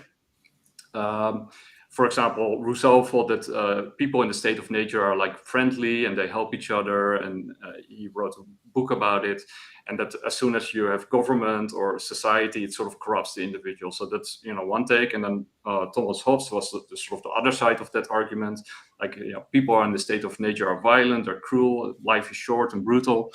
So you need like an authoritarian state, basically a monarchy was his proposal, in order to give everybody to give that person, that individual, the natural laws or their natural ability, so that he can rule as somebody in the state of nature, but everybody else has to live in a society. And then John Locke was somebody who thought it was neutral, right? People meet each other in a state of nature, and then they can be cruel or not cruel, but basically they work together and they find sort of an equilibrium. See, like I would take the first position there, because like that's exactly what's talked about in Anarchy, State, and Utopia, that state of nature that you talk about. And the corruption of it is when somebody in that state of nature violates somebody else's rights, and then you get what are called basically dominant protective agencies that are supposed to enforce the rights of individuals who've been harmed. You could think of it like a funded police department. Does it have to be funded by tax? Not necessarily. I mean, we had educational systems, we had police, we had firemen before we ever had taxes. They can be funded different ways. They can be funded by the person found guilty of the crime, etc. Or we could have an agreed upon tax system, right? Not one that's forced upon us. But the idea is that it starts with something right like that, and maybe you have independent, like contracted security forces maybe that people start with, but then those kind of compete, and then one of them emerges dominant of the dominance, and then that becomes the state, right? And then they have the monopoly on violence, and that's where this whole regression. So but basically, at some point people have to give up some natural rights that they have in the state of nature in order to create a society and live together and sort of find this new balance. But the point is, there's a balance. Like you have an arms race, and I think one of the things that happened in the 20th century with these new technologies is that where you had an equilibrium between the citizen and the state, where they were sort of equally matched in sort of power, even though it might not look like that. But for a long time, states needed citizens as human resources, right, to create economic wealth, but also as like in the US, most people are armed, right? So you can't just tell people what to do, because you have this sort of militia principle in the US and also in other places. But I think that arms race got out of whack, right? So the state has now so many powerful weapons at its disposal that it no longer needs subjects or need to listen to subjects. And they have found ways around the subject, like through money, because the money system is broken, but also the law system, through lawfare, the law system is broken, the politics is broken. They now have these powerful weapons, so they also are no longer afraid of the subject. And soon subjects don't have a job anymore. So basically, the citizen or the subject has lost the arms race with the state. So it's out of whack, and that's why also, plus these new technologies, if you give everybody access to them, which theoretically you could do, right? Theoretically, people could build nuclear weapons if they had equal access to the information and the technologies. So also from that perspective, there's another incentive for the state to rule with an iron fist over its subjects, because these new technologies, if they come out into the public, would level the playing field and make politicians and governments obsolete, right? So why would they want to obsolete themselves by giving everybody equal access to these technologies? And then I think the final thing that I want to point out, and I never could retrieve that study, but I came across a study like years ago, and it said that you got 3 types of state, and that sort of also matches the one with rich and well, anyway, it doesn't matter. You got states where there's safety because only the government has the weapons, or a state monopoly. Then you have places where everybody has equal access to weapons, which are also very safe. So those are the 2 extremes, and they're equally safe, very little violence. And then there's the states in the middle where some people have weapons and the state has weapons, but it's not equally distributed. And those are very dangerous places. And but I cannot retrieve that study, so I don't know if I imagined it, but I think that's sort of, yeah. So I think if everybody had access to weapons, and I know in certain places in America, the parents teach children from a young age, the danger of weapons and how to use weapons, and like in a very responsible way, teach them that weapons are dangerous and that they can be used for good and for bad. And then you can actually create a society. Like for thousands of years, that was the normal state of mankind anyway. Like everybody had gunpowder, or everybody had a spear or a sword, or So yeah. Anyway, those are my 2 cents. Well, and I just recall one thing. Fry had mentioned like Bernie Sanders, and Bernie Sanders was, well, what do you need an AR-15 for? Well, my response to that would have been, okay, Bernie, let's pretend you're a thief, you're a robber, you want to come break into somebody's house and steal some money. I have an AR-15. Are you more or less likely to try to rob me? The answer is obvious. Being armed with an AR-15 makes me less vulnerable as a person. Yeah. Period. Yeah. That's the whole argument right there. I shouldn't have to rely on the government to protect me because they aren't capable of protecting me in that circumstance. They're a lagging indicator. You know what I mean? Like they're coming in after I've already been mugged and robbed and my house has been. Yeah. And then you are the criminal, and then you have to prove that you aren't. Right. God, if I'm armed, then I'm actually vulnerable. Then I'm also extra vulnerable if they don't recognize that as it's just hypocritical. And back to another thing Fry was saying, it all is predicated on. Right now, our current method of organizing society is predicated on the initiation of force by a centralized authority it's not just a monopolization of force, it's a monopolization of the authorized use of force to compel compliance. So we cannot have a peaceful society. That's a violent system. We cannot have a peaceful society until we have a peaceful means of organizing our society. And until we get past that. And so maybe the government is right in restricting the capacity of people to commit violence. But if the government is right in that position, then they should also limit their own capacity to commit violence. Yeah. I think there should be, controls on government, and they got rid of all the controls that used to govern government. But what's your take, Haddy? Because I imagine that you have a thing or two to say about this. I have copious notes. I think you guys, I can start by dovetailing into what I wanted to start with. Is we keep referring to government, and each one of you three have touched on this point of self-reliance, and we seem to forget self-reliance. We seem to forget we have agency. We seem to forget we have responsibility, and we keep offloading it to government and saying, but the government, but at what point do we take ownership?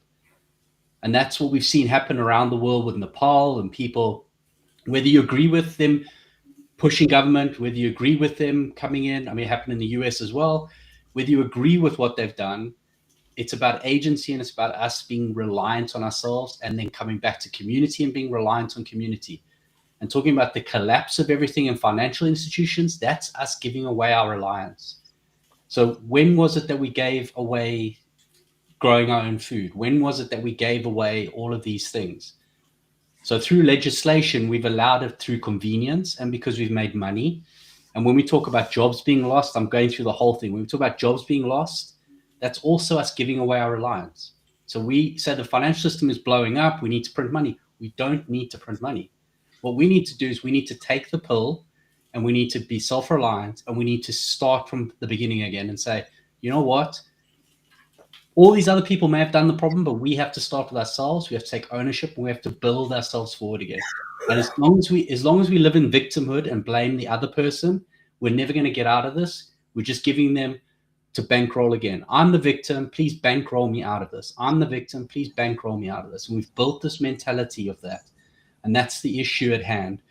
I think with stable coins, I'm going to take the contrarian, I can't even pronounce it now, the opposite viewpoint. Let's go simple because I can't get it out. I think stable coins are the trap. And I think real world assets are the trap. And I think governments create opportunities with a solution to a problem that they've started to lead us into something where we believe that's the only solution we have. While I think stablecoins are amazing, I think going back to what Ray Dalio always says, he says cash is king, cash is trash. You just need to, for me personally, you need to know what's right and what's wrong. When is cash trash and when is cash king? And I think once we lose cash and we privatize currencies, we're in for a world of pain. Governments, I believe, should have currency, not so that they can control it, but so that we can always go to the store and I can put down my dollar, I can put down my euro, I can put down my yen, and it's always accepted. As soon as we say that's gone and we go pure digital, then it's like, I only accept Bitcoin here. I only accept Ethereum. I only accept the stable coin. I don't accept anything else. And then we're locked out of the system and we lose control again. So while I think governments shouldn't have the opportunity to solely control currency, I think we should have currency. Mm-hmm. Yeah, and I don't think so. USDC, USDT, those are going to be the US dollar. You know, that's what it seems like to me. That's their plan. It's actually been very effective, I think, they see it as the way to maintain dollar hegemony across the globe. And then they're also setting regulations that you have to buy treasuries to issue them. So it's not 100% privatized. It's just creating I think it's actually opening up the capacity to get off of the cartel, the Federal Reserve cartel, because you won't have to be a Federal Reserve member bank. All you'll have to do is be an entity that can purchase treasuries and issue USDC. And that'll actually broaden the base. It'll actually decentralize dollar issuance. Maybe. I mean, who knows? It could go that way. Yeah. No, I agree. Not backed by anything. That's the problem. You're just taking a Backed by the full faith entity, putting it on a different layer.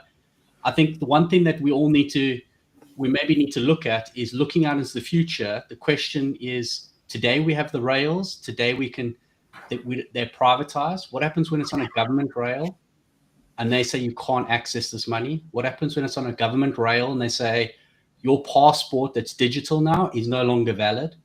What happens when they turn it on you? And then we're looking at real world assets running on a government blockchain.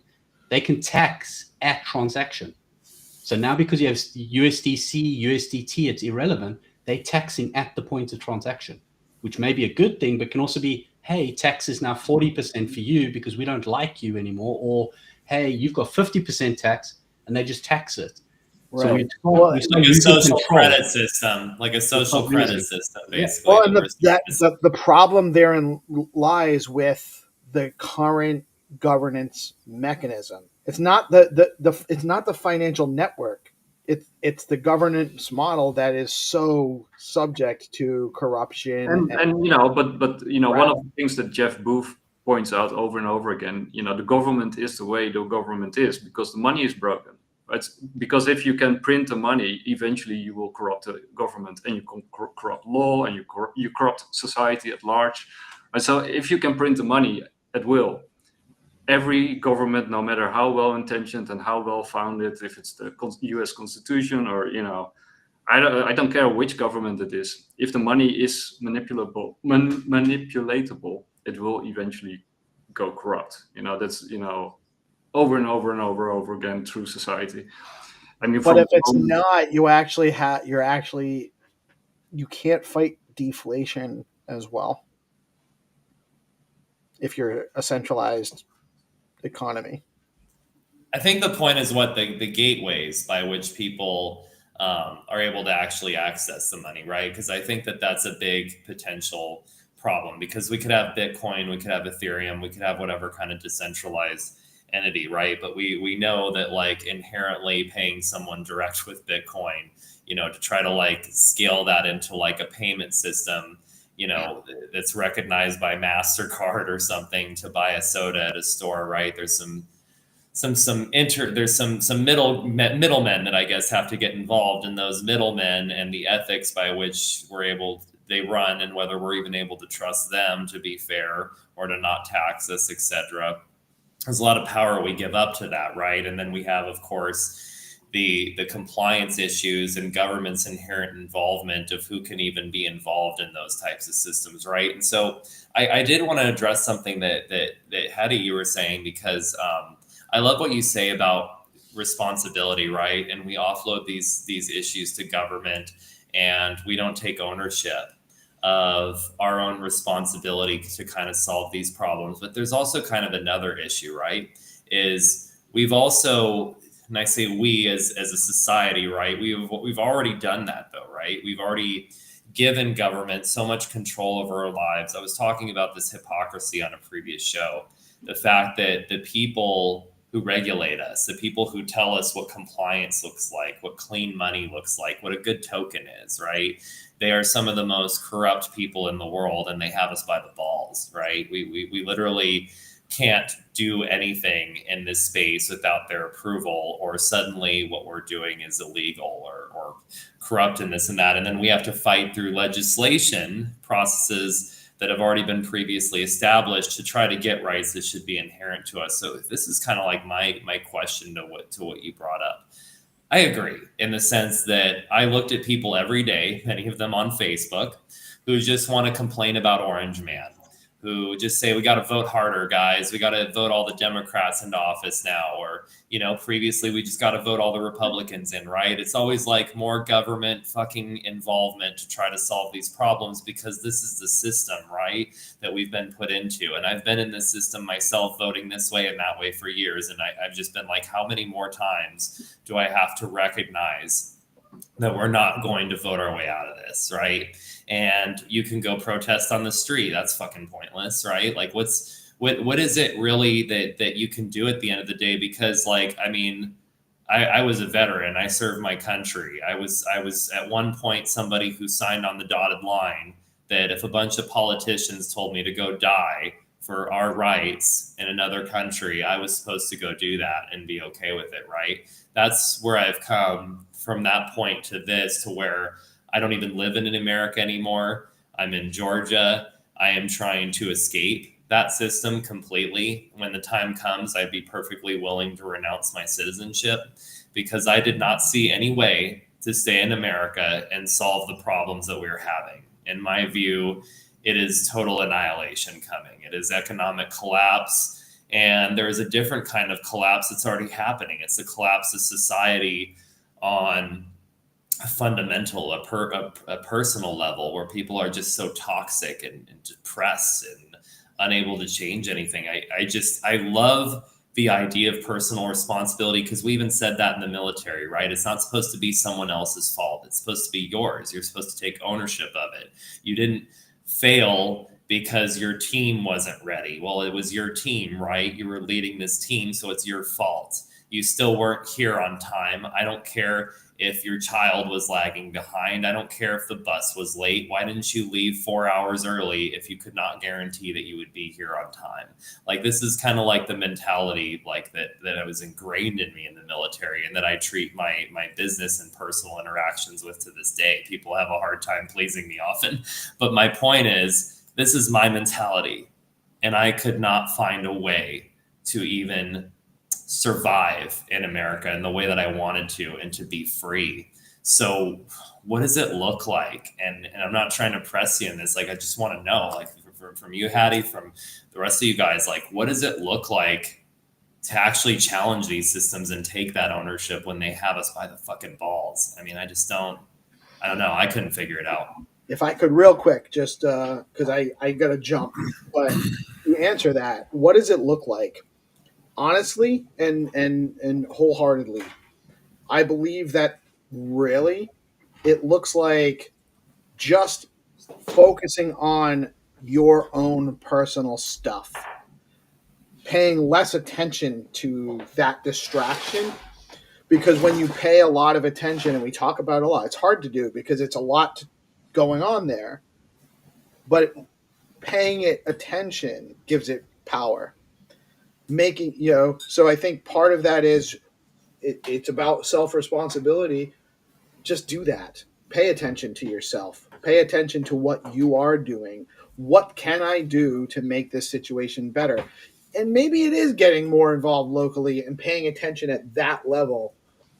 But at the national governance level, at the national, the macroeconomic level, all we really can do is observe those things and have opinions. There's not a whole lot we can do otherwise. And buy Bitcoin. So focus on yourself and what you can do there. Awesome conversation, guys. Thank you so much for letting me participate. Great stuff. I do got to jump out, but looking forward to catching the rest of it later. Cool. So, Thank you, Steve. Yes, please. Hattie, could you jump in on that as well? Yeah, I think where I'm coming from is, if not me, then who, is the motto I live by. So if there's something in front of me and if I could change it, how would I go about changing it? And I think what I was talking about there was it's too easy, and everyone does it today. And I think it's a societal thing.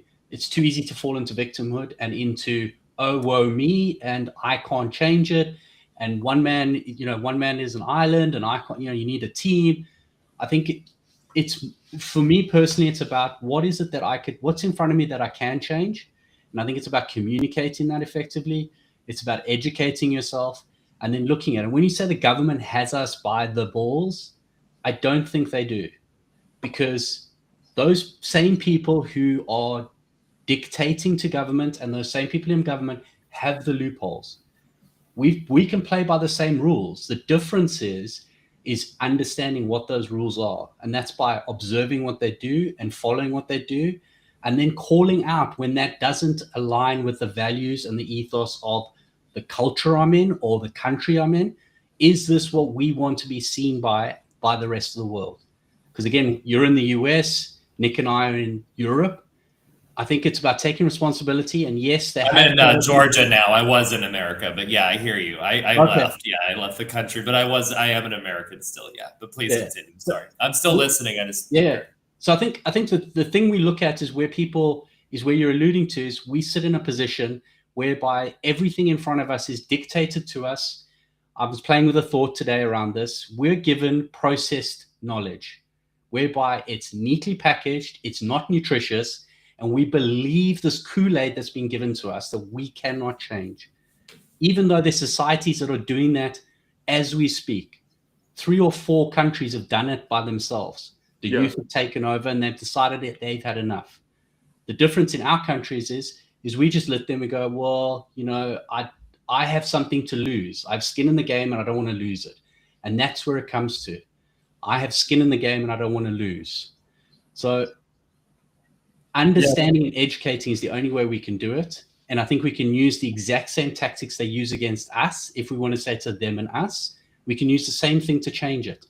Legislation takes a long time. The wheels need to be greased, but we can change it. And it starts with, as I said, education. But I think we're fed a story that we can't change it. And that's the biggest problem we have, which then puts us in victimhood and we're powerless and we're in a corner. But I think just the 3 of us, and Steve was here earlier, the 4 of us sitting here talking about this means that there are more people like us who want to change, who believe that we can change. And I think that's where it starts, starting with conversation.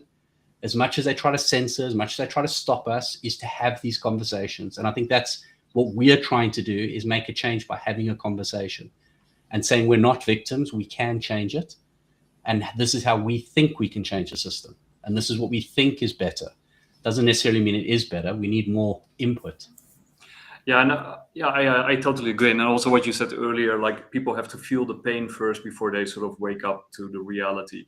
But I have this sort of incubation cohort theory that you see it with Bitcoin, but also, for example, with UAPs, you have this period where people start digesting a lot of new information because, circumstances, either they lose their job, for example, or they see stuff in the world happening that they don't no longer understand, or somebody in their family has an issue, or one of their friends.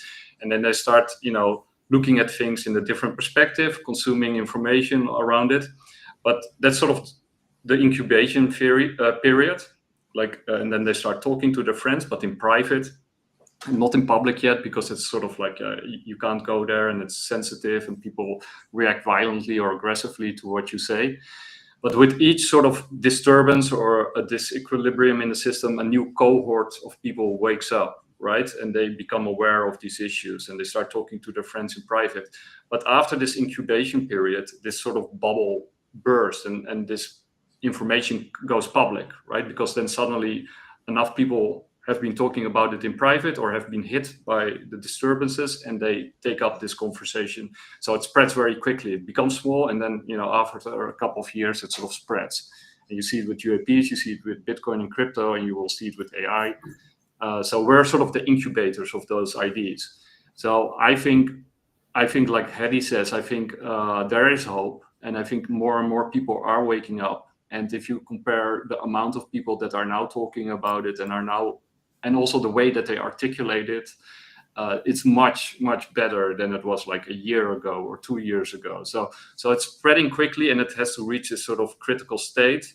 And then it's the question, right, who will win that fight? But I also agree with Haddy that we actually do have the tools to fight back, right? You got, for example, Catherine also Fitz of the Solari report, who does a lot of excellent work to sort of arm people with the knowledge when it comes to laws and regulations that they can leverage in order to give back sovereignty to their community or to their region, that you can actually use the US Constitution to your favor, because they still have to listen to the rules, right? They even though that they work around those rules and that they give lip service to the rules, they are still bound to those rules. They would love to discard those rules. I mean, that's where they're heading. At some point they will get rid of the Constitution. And then they don't have to, then you don't have transparency and accountability anymore. But as long as they're still bound by the rules, they do have to obey those rules if we, the people, demand that enforcement of those rules. So people have to speed up and get knowledgeable about the Constitution and about their rights, and about sort of the obligations of the government to listen to their subjects. And then we can sort of reverse and rewind this process and uncorrupt the system. And of course, you also need sound money, because otherwise the process will start all over again in a couple of years. And you also probably need something like a Werner solution in order to sort of stabilize and control the economy, because otherwise societies will fall apart, right? Because if this bubble bursts, people will not have no time to read the Constitution or, demand their rights, because they'll be fighting in the streets to survive. So we need to sort of have a solution to the economic problem as well. So we need to teach them about the economy, we need to teach them about sound money, and we need to talk to them and teach them about their rights. And it's a tall order, but I think if the pressure reaches a sufficiently high level, people will learn very quickly, right? And then enough people in their surroundings know these things already, so they can just plug in to this knowledge, and then then it's just a matter of reaching critical mass, right? And if there's like a non-violent way to solve these issues, then people will choose the non-violent way, right? Why would you want to fight if you don't have to fight? But yeah, it's always darkest before dawn, right? So it will be tricky. Yeah, I think the one thing I wanted to add, sorry, Fry, was we often forget, because Nick alluded to the governments are not listening to their subjects, and I think this is what I change. I have a different mentality, because I go, who works for who? So does the government work for us, or do we work for the government? And I think those are the questions that we don't ask enough of, is who works for who? Because that flips the narrative of like, hang on a minute, what do you mean I can't do this now, but you can do this, but I have to pay this, but you don't have to pay that? It changes, it flips the narrative to think about it. And I think the pressure point, I would change it next to. I really love that. Yeah. Sorry, if I missed that. Oh, no, go ahead. Please keep going. Oh, okay. And Nick, I just wanted to say pressure is different to pain. I think when the pain is high enough, people educate themselves because they don't want to feel the pain, and the comfort comes, hopefully the pain is so high that the comfort comes from learning, and then comes action. I agree, but I hope it can be achieved with pressure, because pressure becomes before it turns into pain. But I totally agree. Pain is a better teacher than pressure. Yep. Biologically, we're wired for pain. So the pain pushes us to change and to adapt, and then we get the endorphin, which then tells us we're on the right track, and then we continue to do the pain because we want the endorphin. But I kind of meant the pressure is building, but we will reach that pain level if we keep doing this. We'll get there.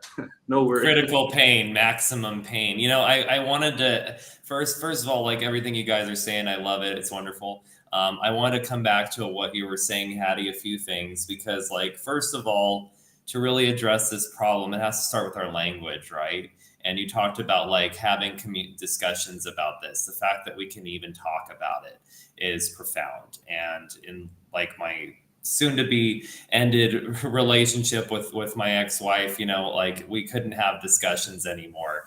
I was censored in my own home, and it became, what right do you have to say this as a this, that, and the other? To where my own identity became a burden for me. To even be able to communicate on issues I was frankly better equipped to discuss than herself. And it was the type of situation where I realized that this toxicity was happening not just to me, but at mass scale across many people's homes during this time, and continues to happen with people who no longer feel like they can even have discussions about certain subjects. And getting people to actually open up about it and talk about it, whether they agree or disagree, is fundamental to our ability to like actually rise against it in a natural change. Another thing is how we phrase these issues and how we talk about it. Are we talking about it with the appropriate language? Are we talking about it from a perspective of defense or offense? Well, frankly, if the government works from us, we should be coming from offense, right? If we're the boss, why are we asking our subjects, which is the government, why are we asking them for permission, right? We need to change the way we talk and have these discussions. And it's fundamental even to our communities, right? I challenge this group that I've been going to events with them, and I'm not giving them a hard time, right? I'm just giving you this as an example. I love them. They're EP05. They're putting on these great weekly events here in Georgia, the city of Tbilisi, and where I'm living, and they're hosting just such great events. But they made this post, right, because they've been talking about privacy and our rights to privacy, and one of their recent topics was related to, like, it was a discussion between like a privacy maker and a privacy breaker, and talking about the inherent right to privacy, governments fighting against this right, so on and so forth. This post that they made was kind of like highlighting one of these recent discussions, and they were talking about zero knowledge proofs, things like ZK Cash and so forth, Zcash and so forth. And the question was, is ZK privacy making criminals' lives easier? And I just kind of like flipped that on its head, and I commented, it's making life harder for government criminals to harass their own citizens. You know what I mean? And we have to start talking this way, because like if we keep being on the defensive with these institutions that are treating us like the criminals, right? We have an inherent problem. I mean, and I'll go a little bit further with it to talk about something that Steve was talking about earlier that I also wanted to comment on. He was talking about how, like, he's left on some subjects, right on the other, which has also changed, right? Because being liberal used to be conservative, actually, which is so strange. A laissez-faire capitalist is a liberal. I'm a liberal. I'm a very hardcore liberal, technically, not one of these liberals today. I call myself also a classical liberal, right? Yeah, we're classic. Correct. We're classic liberals. And he was talking about subjects like like immigration, people crossing a border. Well, technically libertarians are actually philosophically, logically, we're supposed to be for open borders, right? But and I love having this debate with people because I notice a lot of my libertarian friends, they're I guess very conservative aligned, and they're very for like closed borders, government protection at the borders, and to me, obviously, like we have a big leap to go to even get there, right? Because it's not just whether or not a criminal comes over the border. It's more so like the incentive structures that drive it, right? If you don't have the incentive structures in place, do you really need the same border control that we have?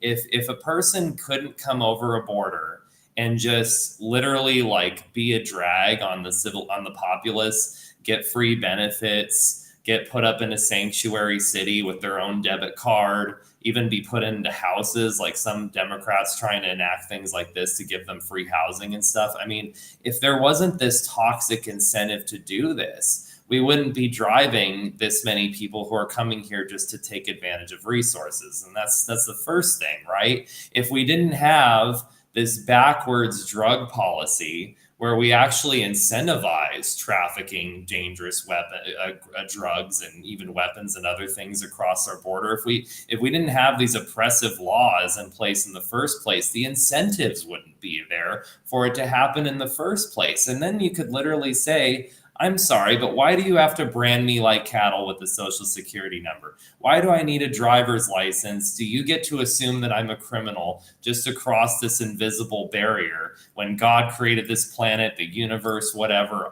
You want to say that we're all equal or equitable or whatever, if you even understand the differences between these terms, most of these people who talk about it, right? But do we really treat people as equals or equitably when we automatically assume they're criminals? And government does this in every facet of what they are. It happens when we travel on planes. And I used to think that there was some purpose even to TSA, right? And that myth was dispelled because I have a friend who worked in TSA for years. He told me like some really funny stories. He said one time, so funny how stupid people are, right? So they have these scanners in suitcases, right? It's like, this is how fucking dumb people are. So people would think, oh, I'm trying to get this freaking machete through airport security, right? So I'm going to wrap this machete in foil so they can't scan it, right? They won't see the machete. And he's like, you look at it on the scanner and you just see a machete shaped like hollow, like shadow, right? He's like, I don't know what they think we're going to see, but we see the machete, just it's wrapped in foil. Like, it's so stupid. And then you catch them and now they have to go through everything and the person's in trouble because they were trying to traffic a weapon. It becomes this big thing, right? So you got people who are that stupid, right? It's insane. But you also got people who constantly, they fail all the time. They have tests to try to catch certain things. It could be a test to see if they'll catch a drug being smuggled through a bag, or a small weapon or something like that. They fail all the time. They fail all the time. And we don't have planes falling out of the sky. We don't have bombs going off, all this shit. I'm not saying we don't need any security, but a lot of this government reliance is purely fear-based. And it's present in our ideas about borders. It's present in our ideas about traveling on a plane. It's present in everything we do. And it seems like the direction we should be heading is education and getting away from all this fear and the government's intentional enforcement of making us rely on fear to basically believe that we can have some kind of successful existence because we're constantly afraid. So we're constantly taking precautions, right? Yeah, I think, I totally agree. But I think, good times create weak men. Like, a fluent society has more to lose.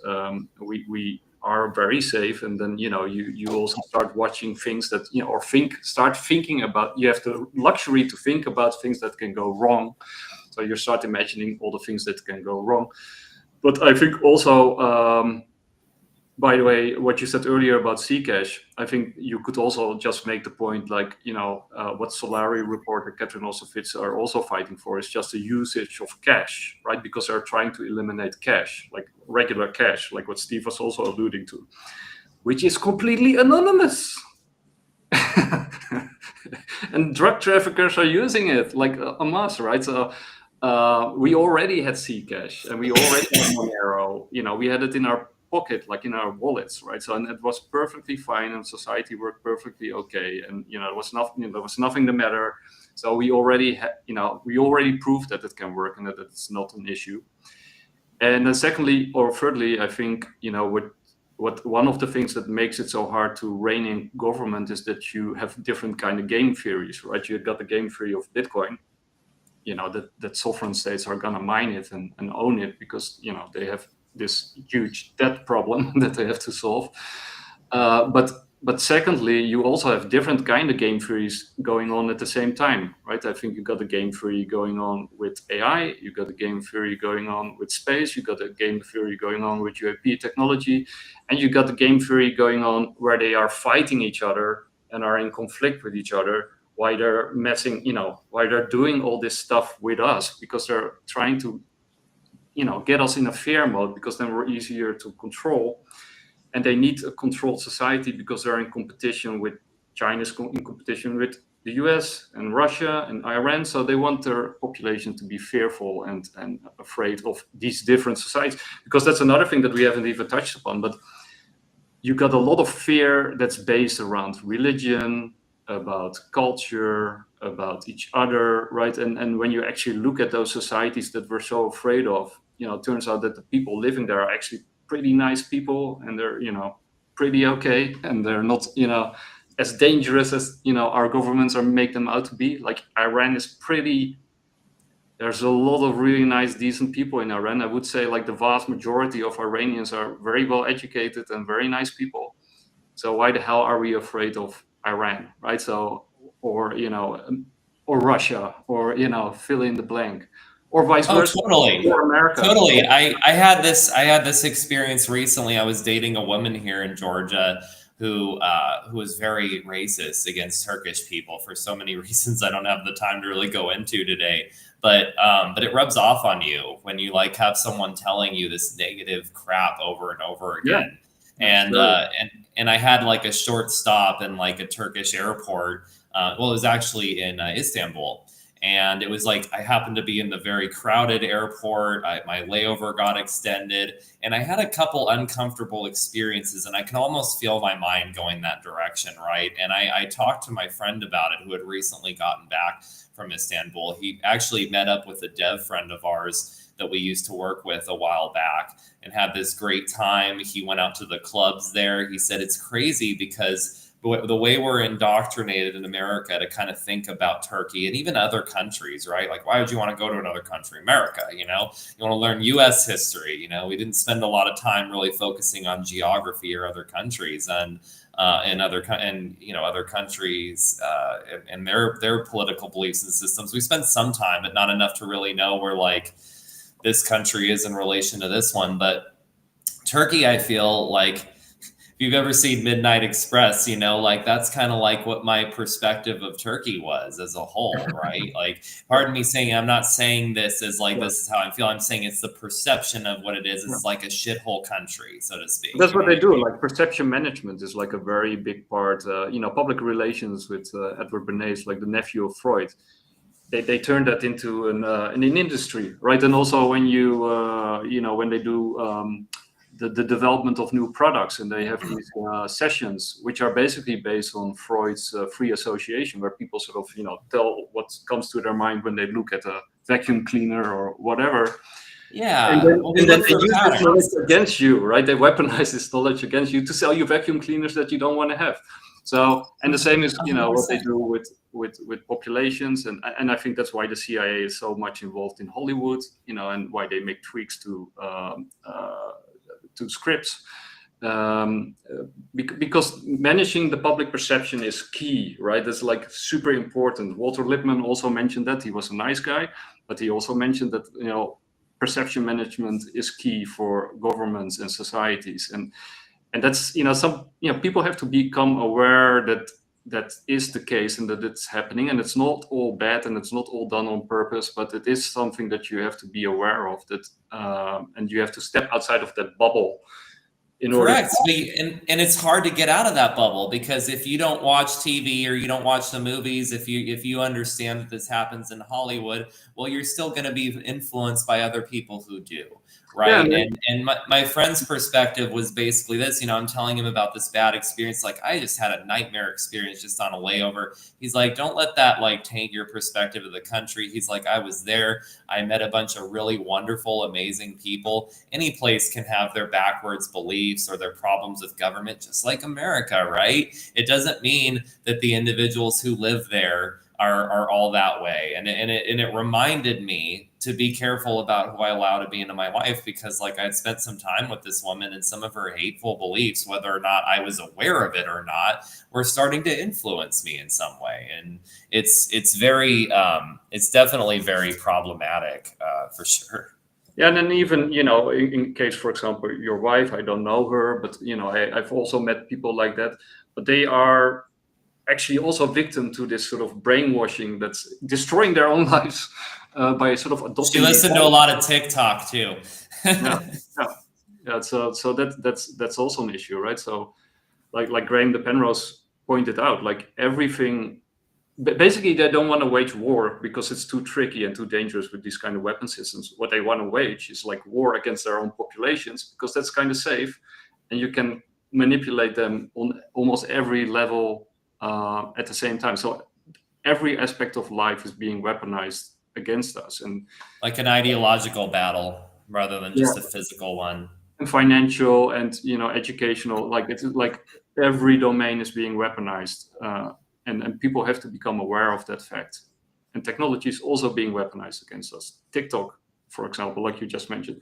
So 100%. Yeah. I was going to lead into. Yeah, I was going to lead into, and we'll keep jumping across these subjects as long as we have time. You guys want to stay on.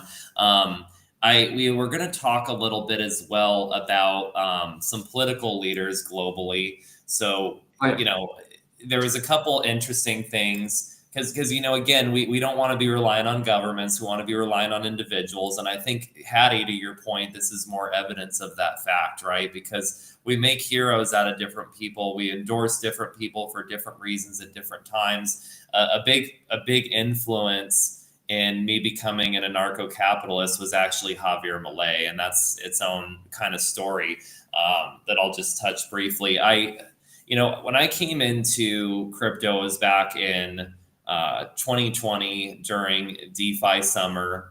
And, granted, I was against government on both sides. Like I'd always had kind of like anti-government philosophy in line with my grandfather, who owned a mining claim.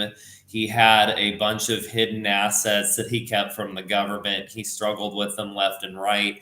But he also was more aligned as a Democrat than anything else, because, in his time, he saw kind of like the authoritarian issues of the right. And that's just where he particularly stood. And, socially, I've always been more aligned left. I don't have a problem with someone being gay or whatever. I don't give a shit, but like, that's just the way he was. And I always felt like a lot of resonance with him.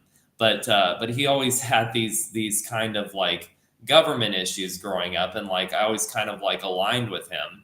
And then in 2020, I had been, when I first met my wife, I had been a Bernie Sanders supporter.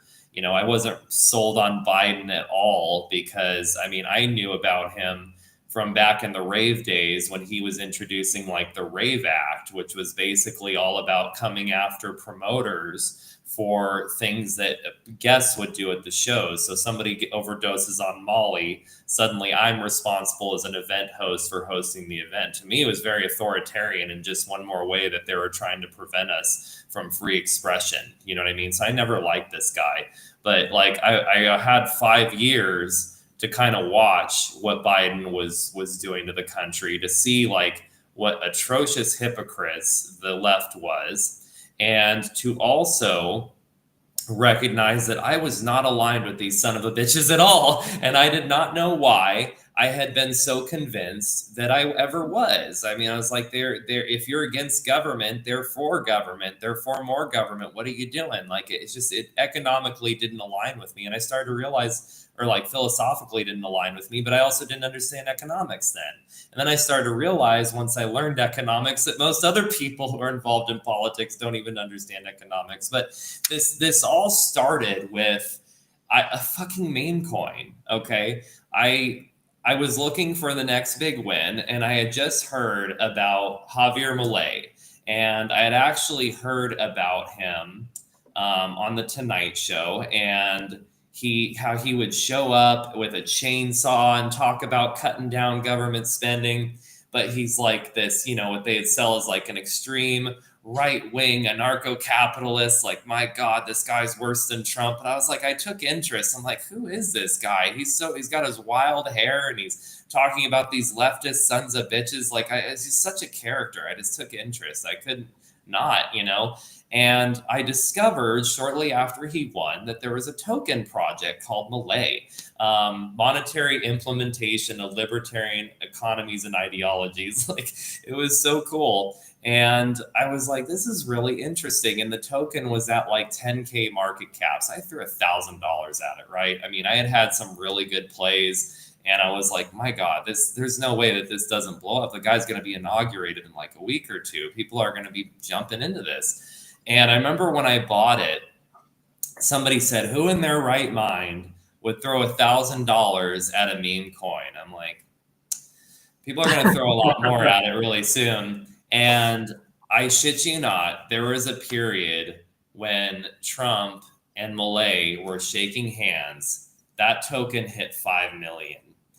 And I had sold off and on little bits throughout, and I always felt guilty whenever I did, because in the process of being invested in this token project, I became in love with libertarian politics, with discovering myself as an ANCAP, with these community members who cared so much that it was like I didn't ever want to just dump all my bags at the high point. I did want to see it hit 10 million or $1 token, of course. I wanted to see it go even bigger than that. I wanted it to actually make some kind of movement for the libertarian like philosophy, to actually get more people to get engaged with it, because that's what it did for me.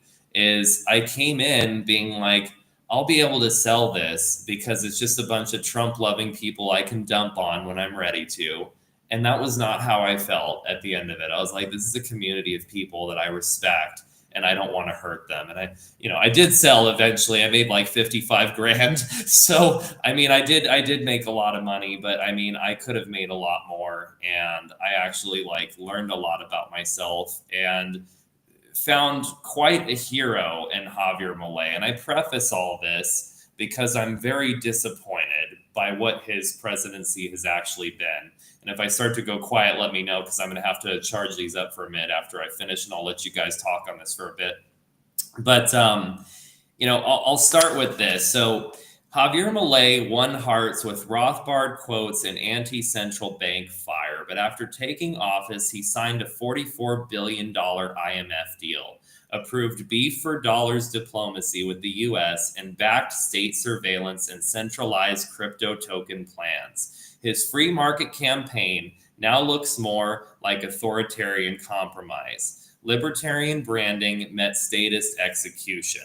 So what does this mean for crypto adoption and true freedom movements in South America? The disconnect is loud and dangerous. He quotes Rothbard, but signs IMF deals and censors critics. I mean, I dated a woman in Argentina briefly. It was quite an experience. And she was very leftist. And she also expressed to me a lot of her own frustrations with him.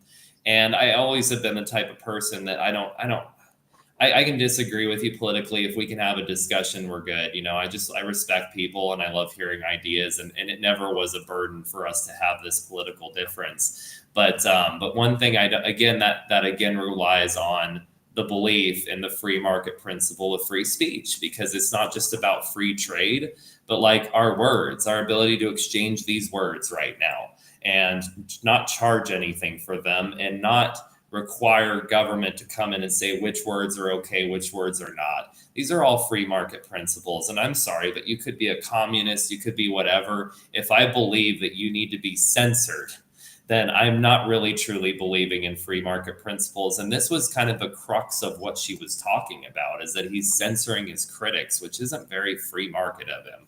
So that's kind of where I wanted to lead into this discussion today. I mean, and not to mention how it impacted our token community. He launched this Libra token, which he had personal interest in, and basically screwed over a bunch of people. And he knew about our token. He liked the token many times, and he never took the time to actually retweet us or even say, like, this is a token of people who actually have been in and supported us. He basically got us dumped on by launching Libra, and then dumped on his own supporters. So I don't know.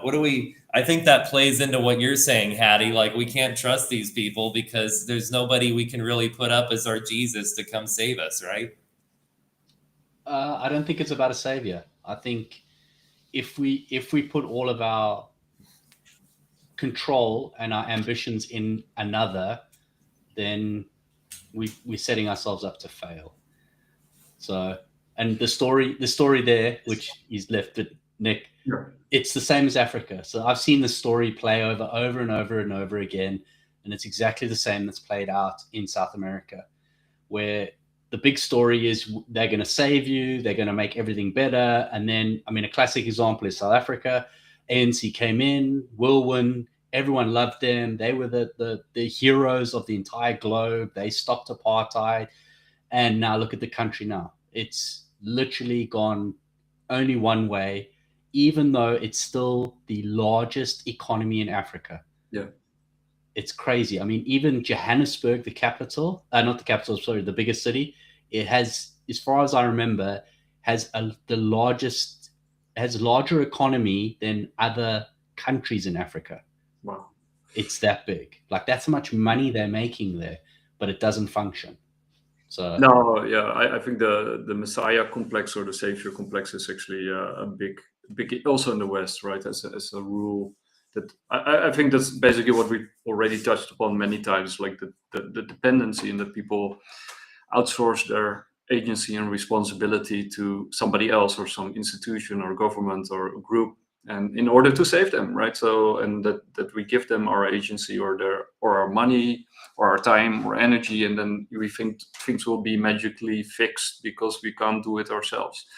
So yeah, I think that's a trap that people keep falling into. And also, when you sort of think about it, also with celebrities and the worship that celebrities nowadays get is really, really crazy when you think about it. That children, but also grown-ups, are sort of thinking like, this person is sort of like a magical person who it's like idolatry, basically, that's happening. And that you think like, why am I spending so much time and energy investing in that person who doesn't even know me and who would throw me under the bus at the first if it was necessary, and maybe they're not that bad, but it's kind of silly when you think about it, that people have this sort of innate urge to put others on pedestals and worship them as demigods or as gods. But I used to like Milei. He said the right things. I think there's probably a huge libertarian constituency out there, probably with a lot of money.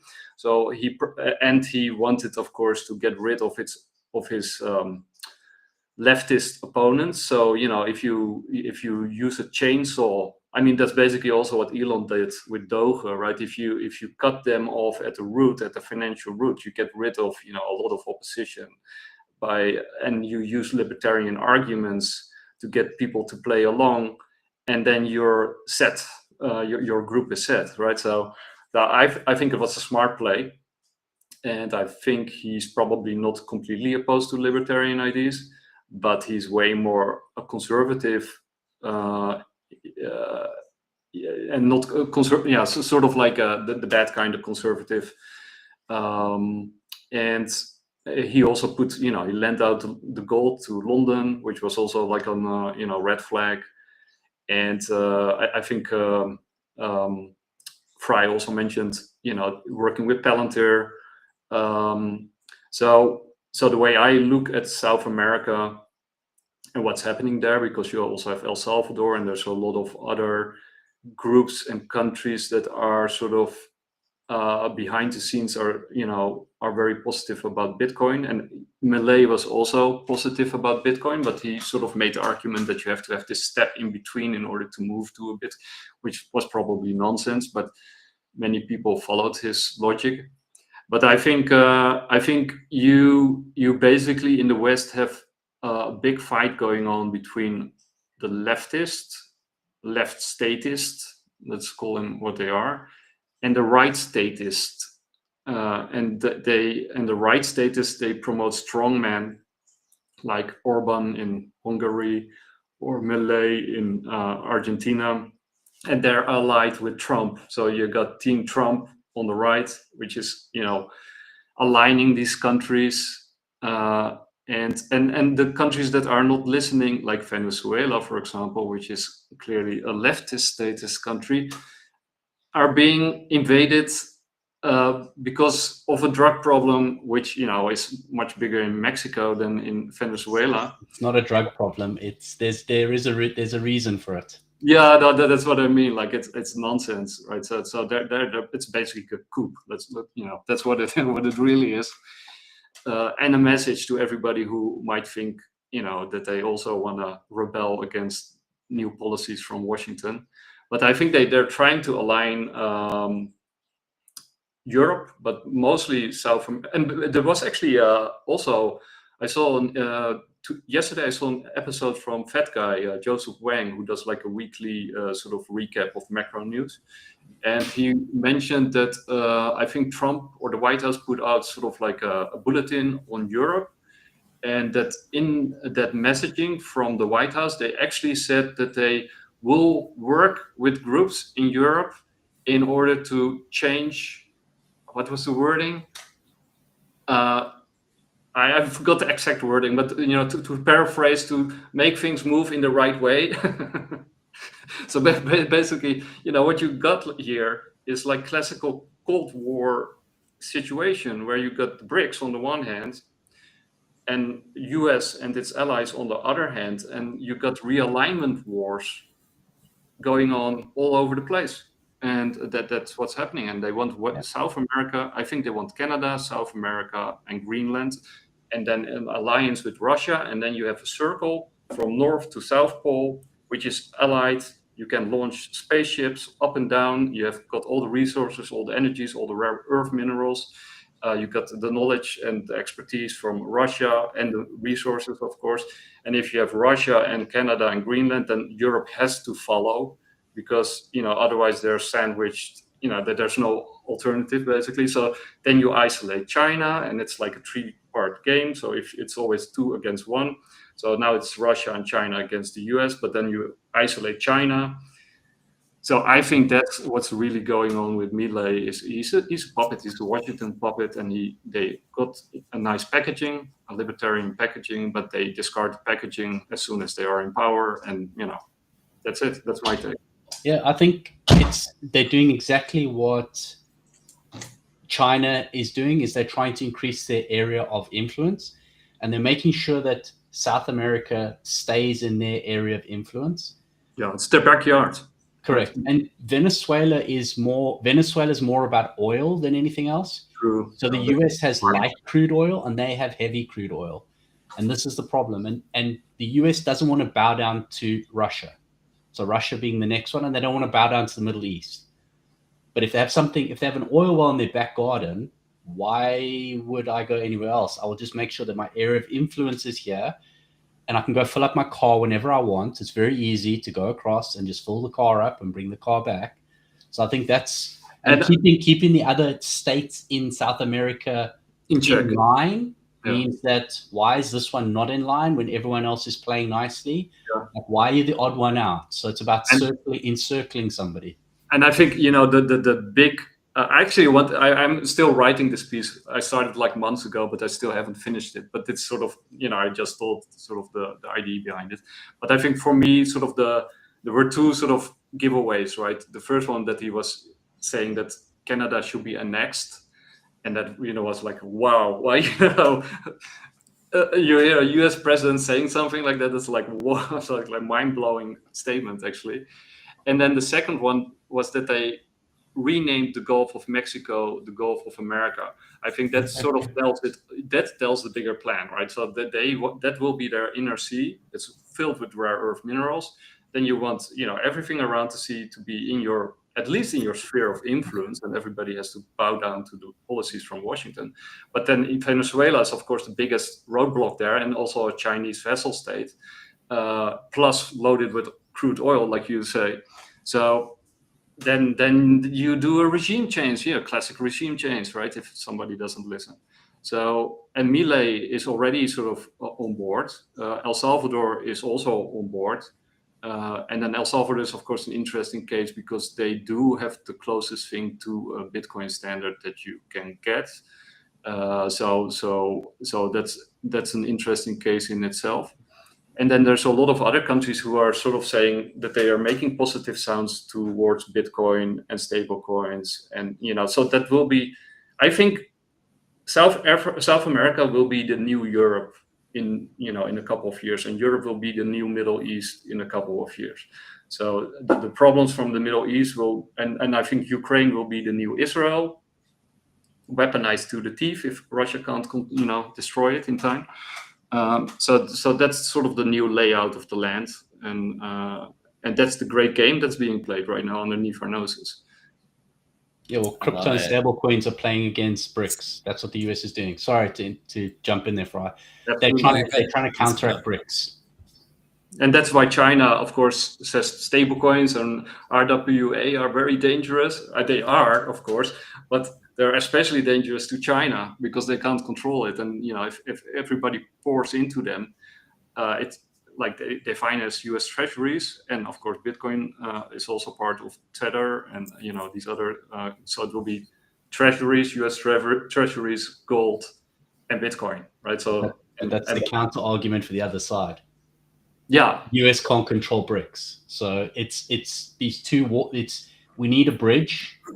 We need that bridge because if both sides are pulling that bridge, then we've got a way for the economy to keep going, the global economy. So we need that tension on that bridge to hold both sides. If one lets go, the bridge collapses, and we all suffer. So they all don't want that. And that's also why I think I think you said it also earlier with Bitcoin. So Bitcoin will be decentralized because in this new world they need something that's truly decentralized because they don't trust each other, right? So you need a collateral, something like gold, but since gold and silver are going to be obsolete with the AI robotic space revolution that's just around the corner, and then you need all the shiny metals to conduct electricity you can get your hands on.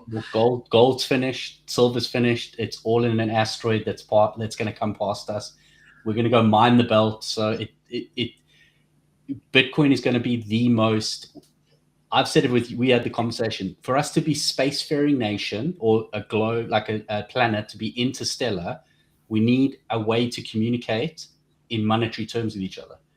So it was inevitable that we would have a digital currency and we need to both agree to settle it. And one thing I heard was Bitcoin is actually a measurement of time. Yeah. So in order for me to send money to Mars or in our solar system, it's going to take about 10 minutes to verify that. So Bitcoin is the perfect platform to be able to verify a transaction that we can all agree on. It's a long enough time period to move it across I think it was our galaxy would take about 10 minutes if we burst. Yeah. So there's a lot of interesting stuff going on there. And then, of course, the Space Force that was launched during Trump 1, which is, becoming the new Air Force. And if you put all these things together, like the AI war is, of course, also connected to the UAP war, which is connected to the Bitcoin and crypto war, which is all connected to disclosure and going into space. So, and you got these different kind of blocks that are fighting for dominion, right? This new dominion that is, it used to be he who controls the seas controls the world, but we're now moving one level higher. It's like he who controls space, in effect, the moon controls the solar system, basically, at least if you are the only ones here. But yeah. Well, if Bitcoin is what, time and also energy, right? Does that mean whoever controls Bitcoin controls the universe? I mean, I don't know. It makes us kind of think if that becomes our global means of, or our universal means of communication. I mean, if we really want to think big enough about it, like owning Bitcoin is a bigger deal. But what you said scared me a little bit, because I'm starting to think I should dump my gold. Like maybe I need to get my parents to dump their gold. But I think we have a lot of time before that becomes an issue. Like we said at the beginning, it goes slower than we think and faster than most people think. So I think we still have like a 5 to 10 or maybe even a 15 to 20 year window here. Yeah, I would imagine we're still going to experience a lot of growth, especially if we do have some kind of fiat collapse. I think what people will embrace initially will be gold and silver, I would think, you know what I mean? As like, these are some fundamental assets we can go back on as stores of some kind and they of still value. have the best part, right? Because you will have a blow off top. You know, as Bitcoin and silver become an industrial metal, you will have a blow off top because it will be a monetary demand and an industrial demand at the same time. So, you know, it will so somewhere along that road is a blow off top that we haven't seen yet. I think it's the difference is paper. Have you got paper gold or have you got actual gold? That's the difference. So if you're playing in paper gold world, then you might have a problem. If you've got real, that's something completely different. And I think, like as Nick said, we're going to have a convergence whereby we have an AI revolution coming, and we're going to have to build towards that. And we're going to need these industrial metals in order to push ourselves forward, even into space. And there's going to be a squeeze on that we don't have enough. Especially, but we can't imagine. I think the squeeze. Because I wouldn't be surprised if it goes to 20K. Yeah. Well, once that paper gold suddenly disappears, then we're going to have a real problem on our hands, and the price is going to go, because we're going to realize that we haven't got as much gold as we think we have, or we could have the opposite of diamonds, and we have way more than we thought we did. There's two ways it could go. Yeah, and that's also why I think China is pushing for a gold bricks currency, which I think just launched, right? Or the unit or whatever. I saw a message come by. But anyway, because if you can actually, create gold out of thin air, you are doing the same thing as with the fiat standard without, like we said, like you can link it to gold, but who can verify if the gold is there and how much gold there is? Like if you can pull it out of thin air, you have infinite amounts of money, theoretically. Yeah. It's interesting. Yeah. And basically, like, bringing it back to essentially like this big global plan. And, we kind of jumped into Trump a little bit. I wanted to ask, like, where do you see current US economic policy fitting into this? I'm curious from both of you, because, we have tariffs, right? And we have Trump kind of coming out there and talking about how overwhelmingly successful tariffs have been, which they have not. How you measure that can be so many different ways. But to say that we're going to be giving people major tax refunds next year because of tariffs doesn't seem to make logical sense from how much has actually been generated from them. Additionally, when we look at tariffs as a tax that we pay as U.S. citizens, well, okay, so we're giving us our own money back, okay? But then there's this other thing that Trump's been talking about, right, which is the elimination of the income tax. Don't get me wrong, I hate income tax, and I'm already thinking about 100 million different ways I can benefit from this if it happens. But there was someone posting about this on X recently, and it's gotten a bit of traction, because those in the know are aware that it's not just simply like, the Ron Paul vision of this is bullshit, we're just going to get rid of it and replace it with nothing, right? Yeah. It's not going to be that way. It's like, we're going to get rid of income tax, but now we're going to introduce a consumption tax, right? It could be as high as 30%. So you factor in tariffs, you factor in this consumption tax, suddenly, everything you buy comes at a very heavy cost. Now, I talked to my parents about this, who've been, I think they're a little disappointed in some elements of Trump, but they've probably been the most rational people I know to kind of still be on Trump's side through all this, in spite of some things that did not exactly go the way they hoped. And a lot of individuals, rightfully so, continue to argue, well, how would things have been under Kamala Harris? And I can't even begin to debate that one with anybody. So, I mean, I get it, but what their view is, well, that would be fucking great. For one, they're the type of people who are in this very uncomfortable spot of the, well, mid upper class, more like middle class, but upper end maybe. But they've always noticed that in spite of what they take in, it shoots out their asses in taxes, basically. They've had issues with the IRS their whole lives, which is a big reason I hate the government and IRS myself, as I saw how much my parents argued and had so much stress and anxiety in their lives because of taxation. And, I view taxation and an entity like the IRS as the ultimate act of aggression, because your ability to tax people out of their own wealth, which I've had family members who've had to sell parcels of their land till they lost their land strictly because of property taxes. You know what I mean? Like, you're not just affecting a person's wealth, which you might just think of in terms of money, but their ability to fucking reproduce. I mean, whether or not it's I'm going to go to this bar and take a woman home with me, or whether it's I've been dating someone steadily for 6 months and I still don't have the income to support a family. When you take someone's wealth away from them, you effectively remove their ability to live forever through their children. That's really how seriously I think about it. But I'm getting to all this because they support this because of that view, because they've lived through this, because they are the people who every year don't get money back on their taxes. They always owe more, right? They would love the IRS to be gone. They would love there to be no income tax. And now that they're kind of entering their golden years, they don't consume as much. They wouldn't like their groceries to be any more expensive than they are, but they'd live with it if they didn't have to pay tax. They've already bought the car they want to buy. They're already in their house. I mean, they if they move maybe one last time, they're hopefully going to do it before any of this even takes place anyway. So to them, this would be a net win. But I had to explain to them how many people, especially people on the lower income spectrum and the other ends of the middle class, like, it'll actually effectively eliminate the middle class, because people who are living paycheck to paycheck, they're also heavy consumers. And it's not just because of the concept of them needing the latest iPhone or this and that.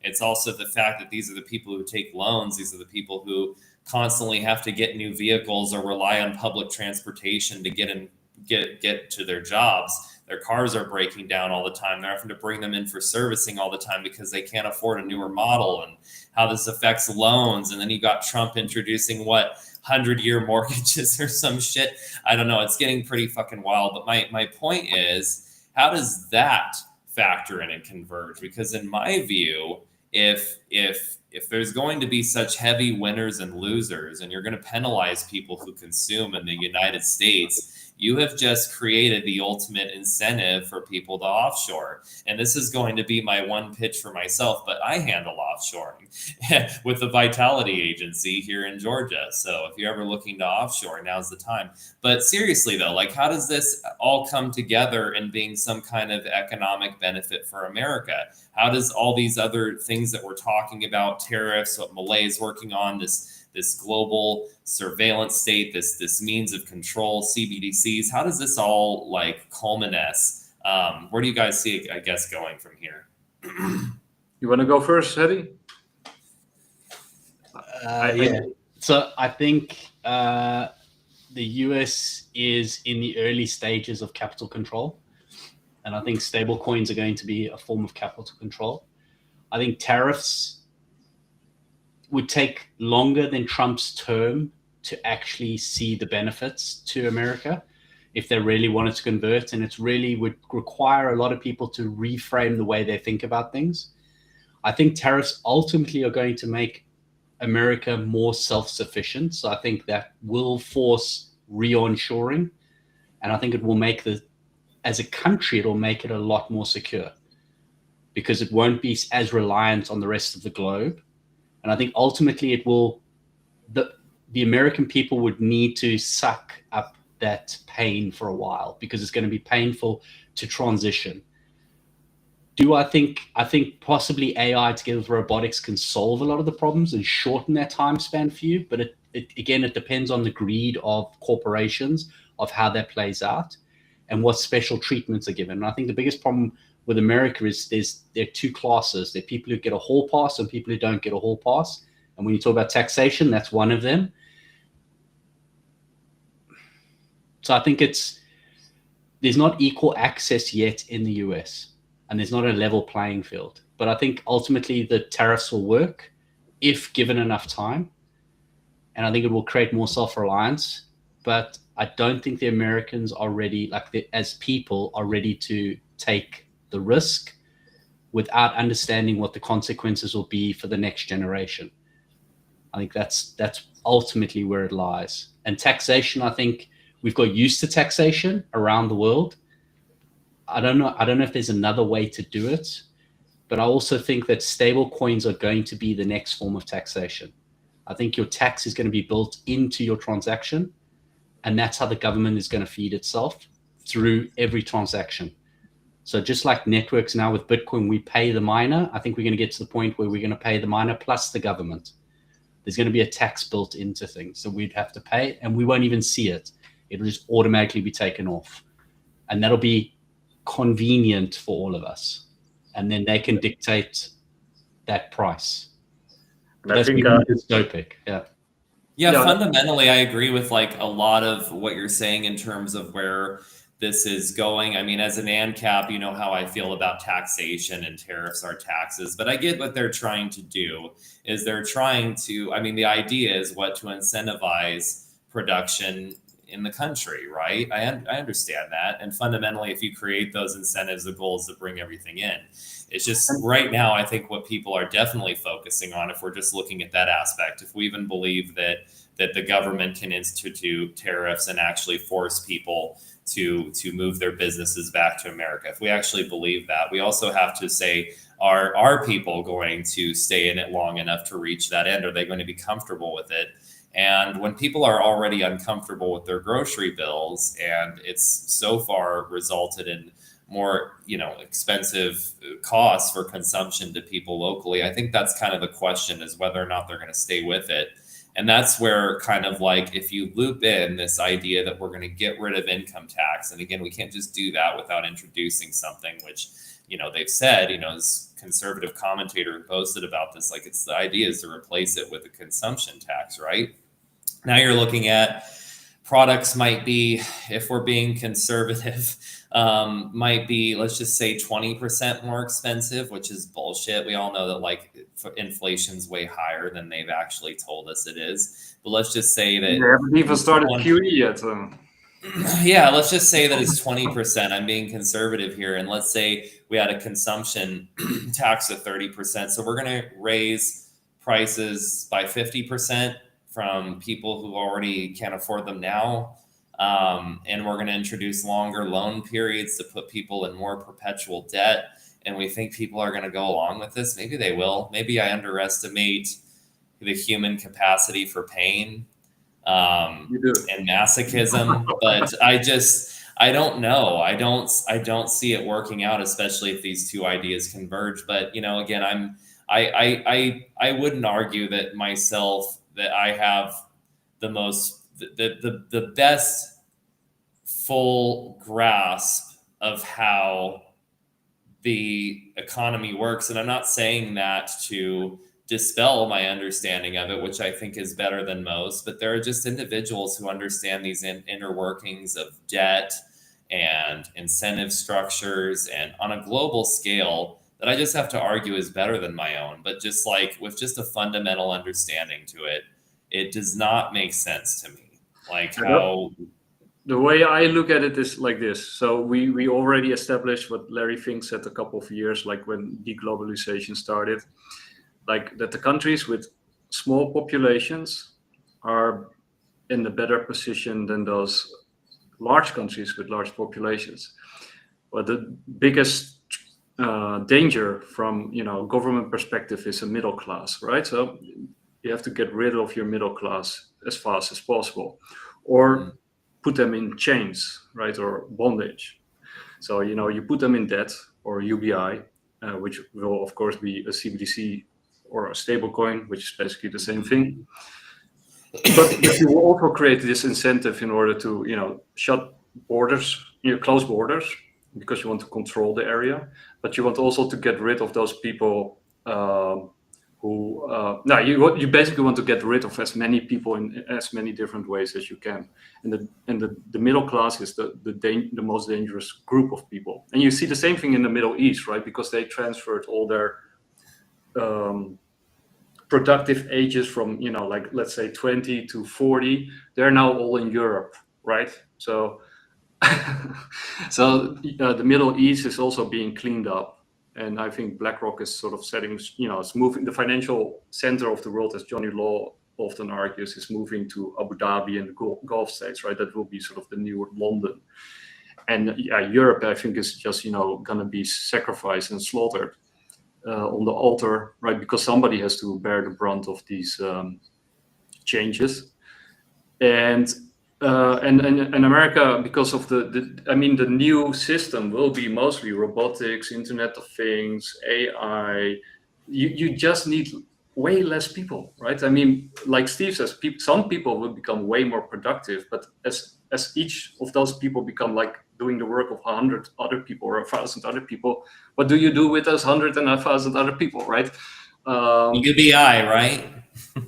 Yeah, universal basic income or something. Yeah, or create the incentive to leave the country, right? Right, and that kind of becomes like what I'm saying is going to be what I feel is the catalyst for like what I'm working on right now. And it's interesting too, because like I'm looking at all these opportunities that are kind of coming out of the convergence of all the things that we've talked about today, and something we didn't even. Can I add one more thing? Remember that speech that Bukele gave at the GOP convention? It's a really famous and powerful speech that he sort of made the argument, like what Ray Dalio also says, is like, why the hell are we even paying taxes, right? Because even if you would tax every person in the United States or in the world for 100%, you wouldn't even come close to paying off the debt, right? Because that's not really how the debt works. It's actually other countries that hold these debts, right? And the leverage in the system.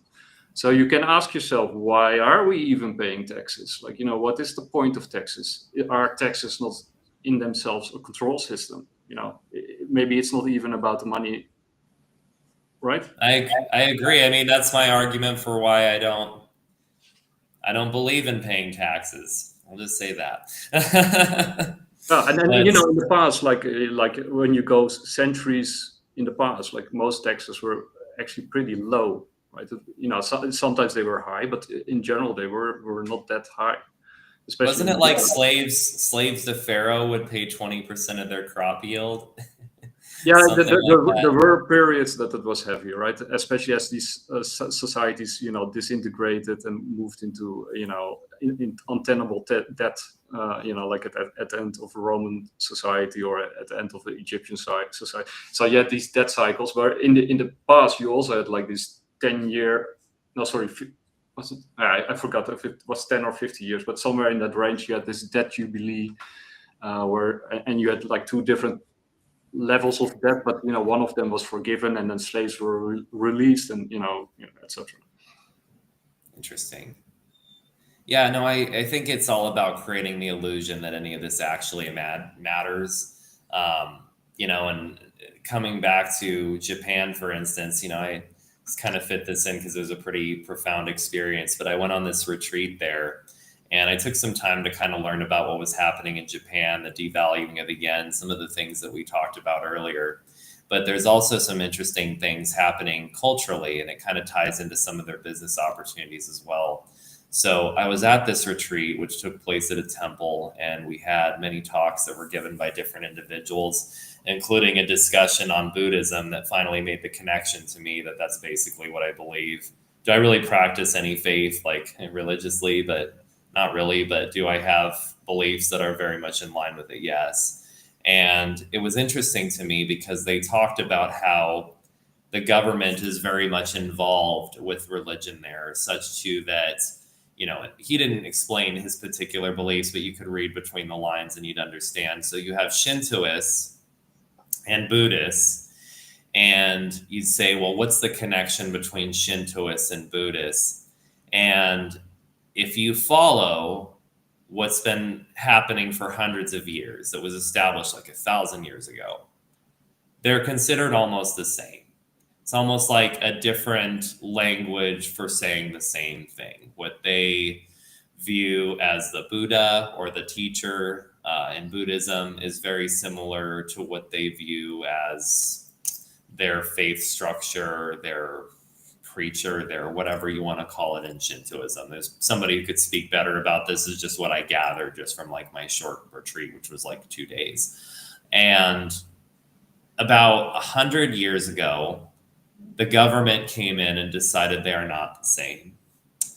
And so there is this kind of divide where in Wakayama and these regions to the south, where it's more traditional versus Tokyo, Osaka, the bigger cities, it's more in line with the government's point of view.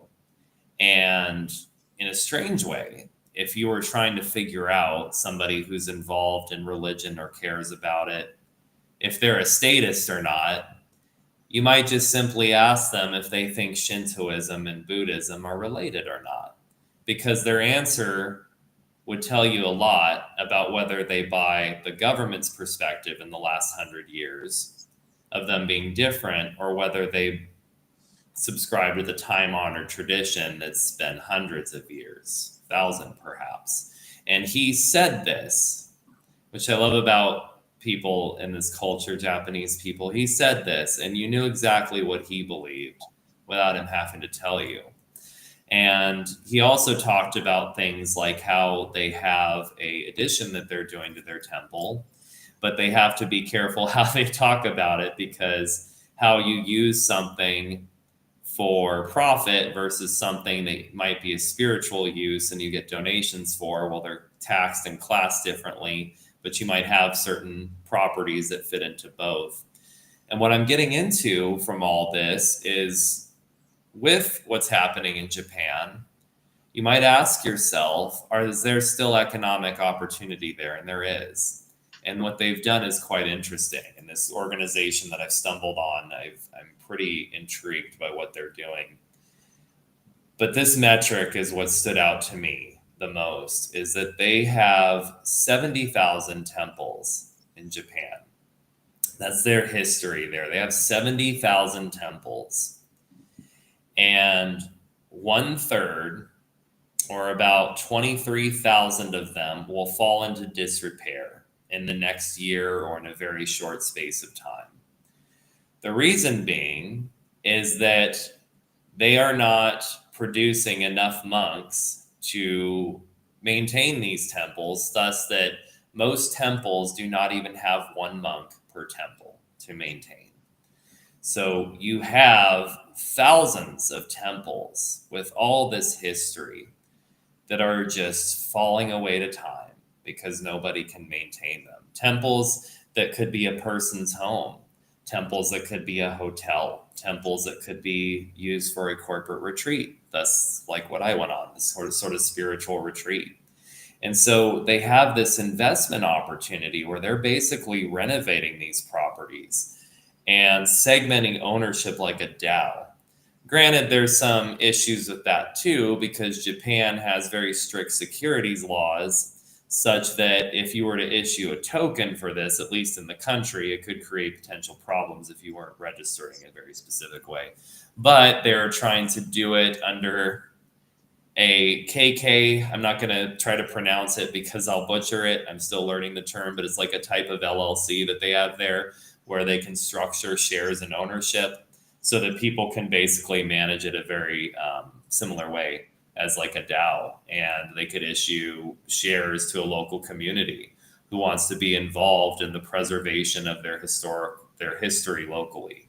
So this was kind of the topic I kind of wanted to dive into when I was discussing real world assets, because there are projects.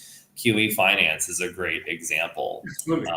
Quantum economics and the quantum economics token, and they are actually very heavily interested in real world assets and deriving gains, passive income, whatever you want to call it, from investment in such assets.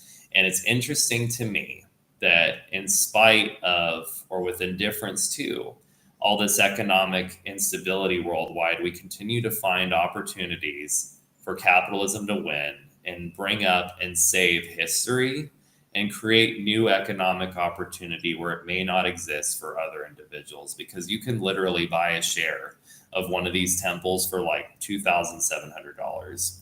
The entry point is a lot lower than what you would see with most investment opportunities, and could be a chance to not just earn passive income, have a place to stay in like a timeshare, but you could also preserve history and be supporting something bigger than yourself. And I think that's pretty fascinating.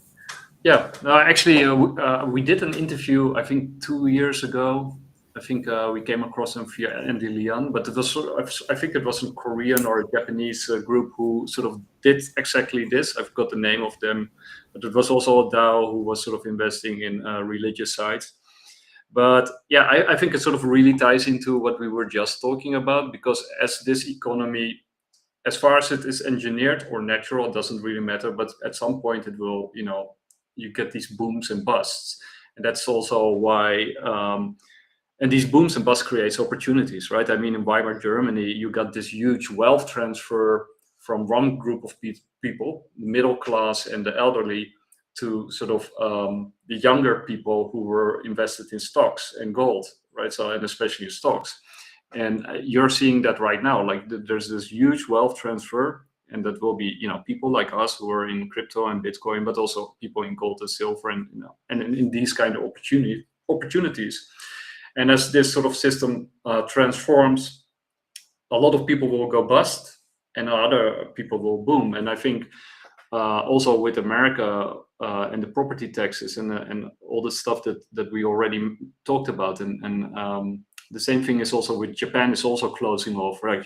Japan has like a 400-year or 500-year history of being closed off from the outside world, and they have this very sort of homogeneous society and rules around it. And I think this year or next year they're gonna insert tourism tax, so to keep even more people out of Japan. And at some point you get a yard sale, right? I mean, at some point the world will become a yard sale where you can actually buy these properties and these lands. And for the people who are, like Trump, who are invested in Bitcoin and crypto, it will be a yard sale, as people have to get rid of their property and sell their land to, I mean, that's what Catherine Olsen-Fitz is also warning about. Like, they're engineering this boom bust cycle, and they're setting themselves up to have the means, and so the means to buy the means of production, right? It's basically like, what's happening in socialism, where one group of people will have the means of production because they have the means to buy those productions and get rid of the people on the lands who used to own them. And well, and apart from the temples, which is, I think, a very sad story in itself. But yeah, it's positive that people like us could sort of help maintain these temples. But something very similar happened in Europe, where because of de-religion, or where people become more or less religious and more statist, right? Because statism is sort of the new religion, and then they took out the church, the Catholic Church, by bringing out all the mishaps, which was awful, and it's good that they did it, but it sort of destroyed the Catholic Church. And then they infiltrated it, I think, with the previous Pope, and now with the new Pope, it's completely aligned with American interests. So, and the Catholic Church was, of course, a very big independent player with a lot of power, and the Vatican was untouchable. And they did the same thing in Islam, and I think they did the same thing in many other religions, which I won't name. But yeah, we also had to sell our churches and turn them into private enterprises so that they could be maintained. And on the one hand, I think it's a good thing because these are wonderful buildings with a lot of history attached to them. But on the other hand, it's also very sad, right? Because they were places of worship and religion, and that is being hollowed out and privatized and commercialized, and which I think is also the point of the exercise to get rid of religion is, to get rid of the houses of worship and turn them into something else entirely. And but it kind of depends on who buys it, right? I mean, if you're buying it with the intention to keep it a place of worship, then it's fine, right? So, but Japan has a very rich history. I think Buddhism was introduced from Korea into the Nara society when Nara was still the capital of Japan. And that had like a very Chinese layout, the ancient capital of Nara. And then it moved to Kyoto, but basically Buddhism was a state religion almost from the get-go, right? And it was merged with Shintoism because Shintoism is like they believe in natural spirits, and the Buddhist those who reached nirvana were equated with the kami spirits. So immediately, sort of those traditions were merged at the hip. And then, but it's very interesting with the Meiji Restoration that they sort of pulled them apart again.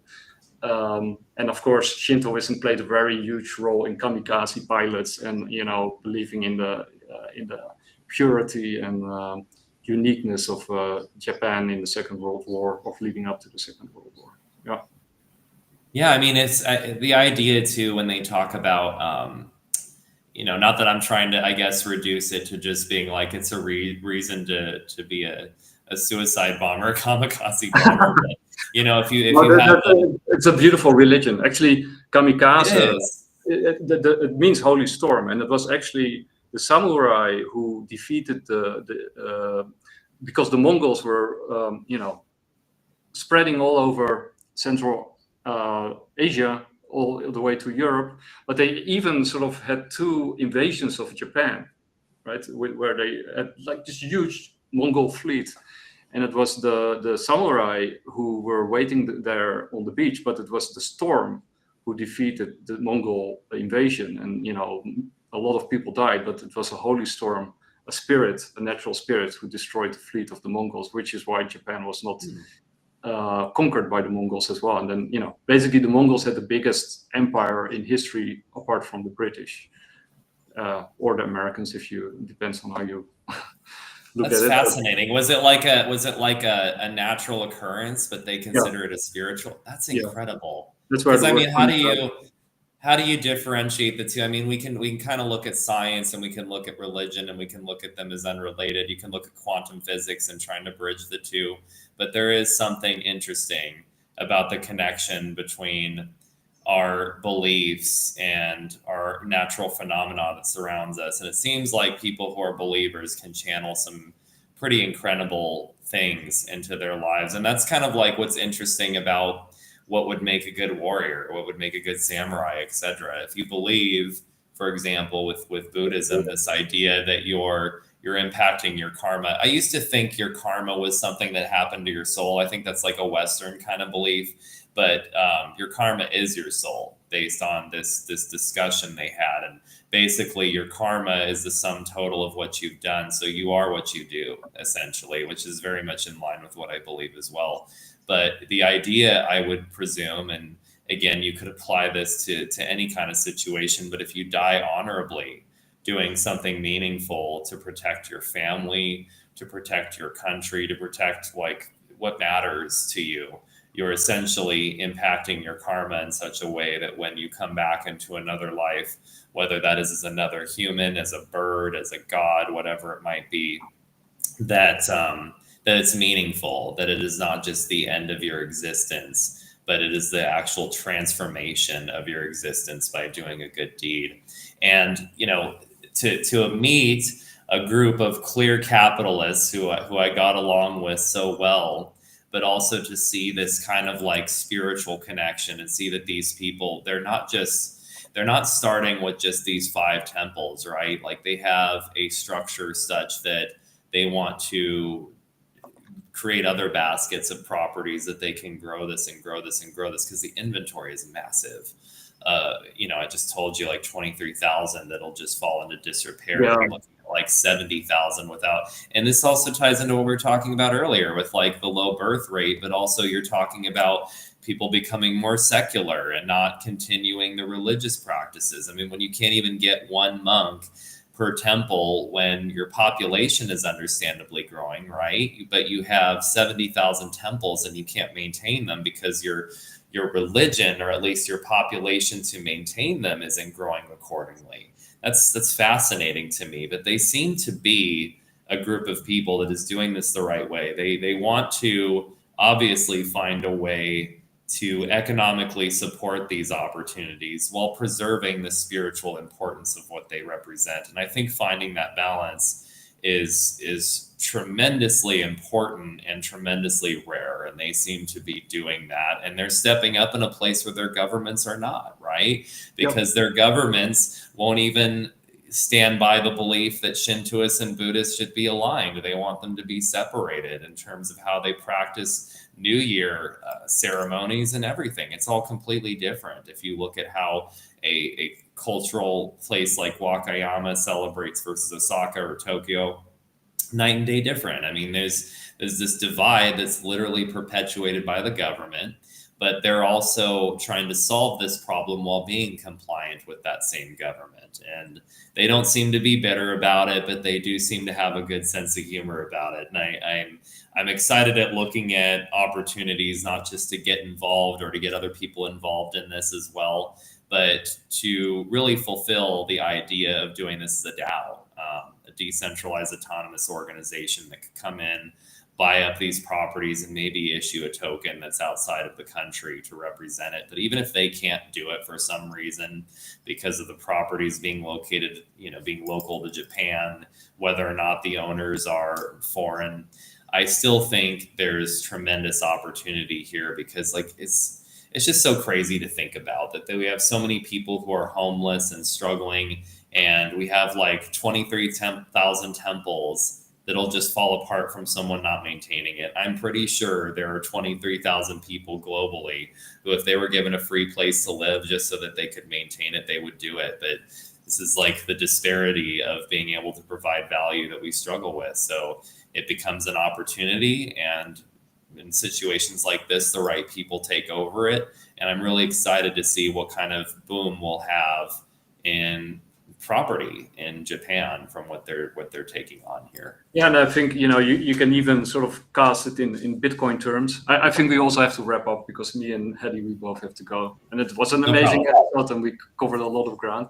But I think you can even cast it in Bitcoin terms, because there's a link between Stoicism and Buddhism, right? I think it was Christopher Beckwith who stated, he made the argument from a historical perspective, but also from a philosophical perspective, that there's a lot of commonalities and overlap between the two, and that it was during Alexander the Great when he went into Central Asia, and you got some really amazing places back then in the Silk Road, where I think it was Pyrrho of Elis. He's like a famous skeptic from Pyrrhonian skepticism, who took a lot of these Buddhist religious elements and took them to Greeks. And Pyrrho sort of educated, what's his name? Zeno, who basically founded Stoicism. So basically what I'm trying to say here in a very roundabout way is, if Stoicism is the religion of Bitcoin, which if it has a religion, I think, Stoicism comes closest, then Buddhism is, Asian cousin. So from that perspective, we would be sort of saving our own heritage and sort of bringing new life into these places. And for the Book of Five Rings, the Bushido, where the samurai was founded on, it's sort of a mixture of Buddhism, Shintoism, and Confucianism. And basically, when you read it, it's very much like the Bitcoin ethos. In a way, it's very popular among Bitcoiners. So to all the Bitcoiners out there, save Japan, invest in these places, and help these religious sites, and give them a new meaning, and tie them to Bitcoin. Yeah.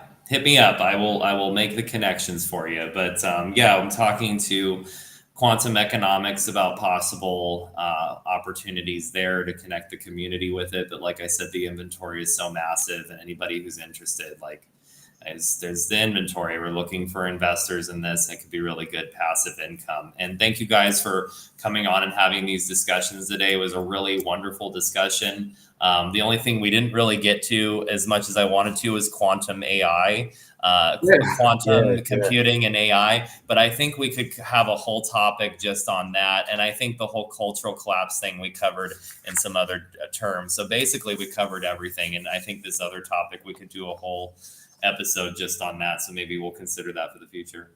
Yeah, it was a tall order, but we managed to cover like 90% of it. So I think we did. We got like 3 hours, right? Yeah.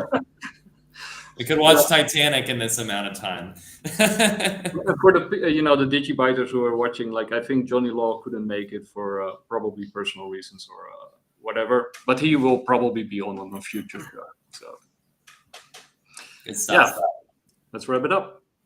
All right. Thanks, guys, again for another exciting episode of DeFi Expectations, and we'll be on next week. Take care. Take care.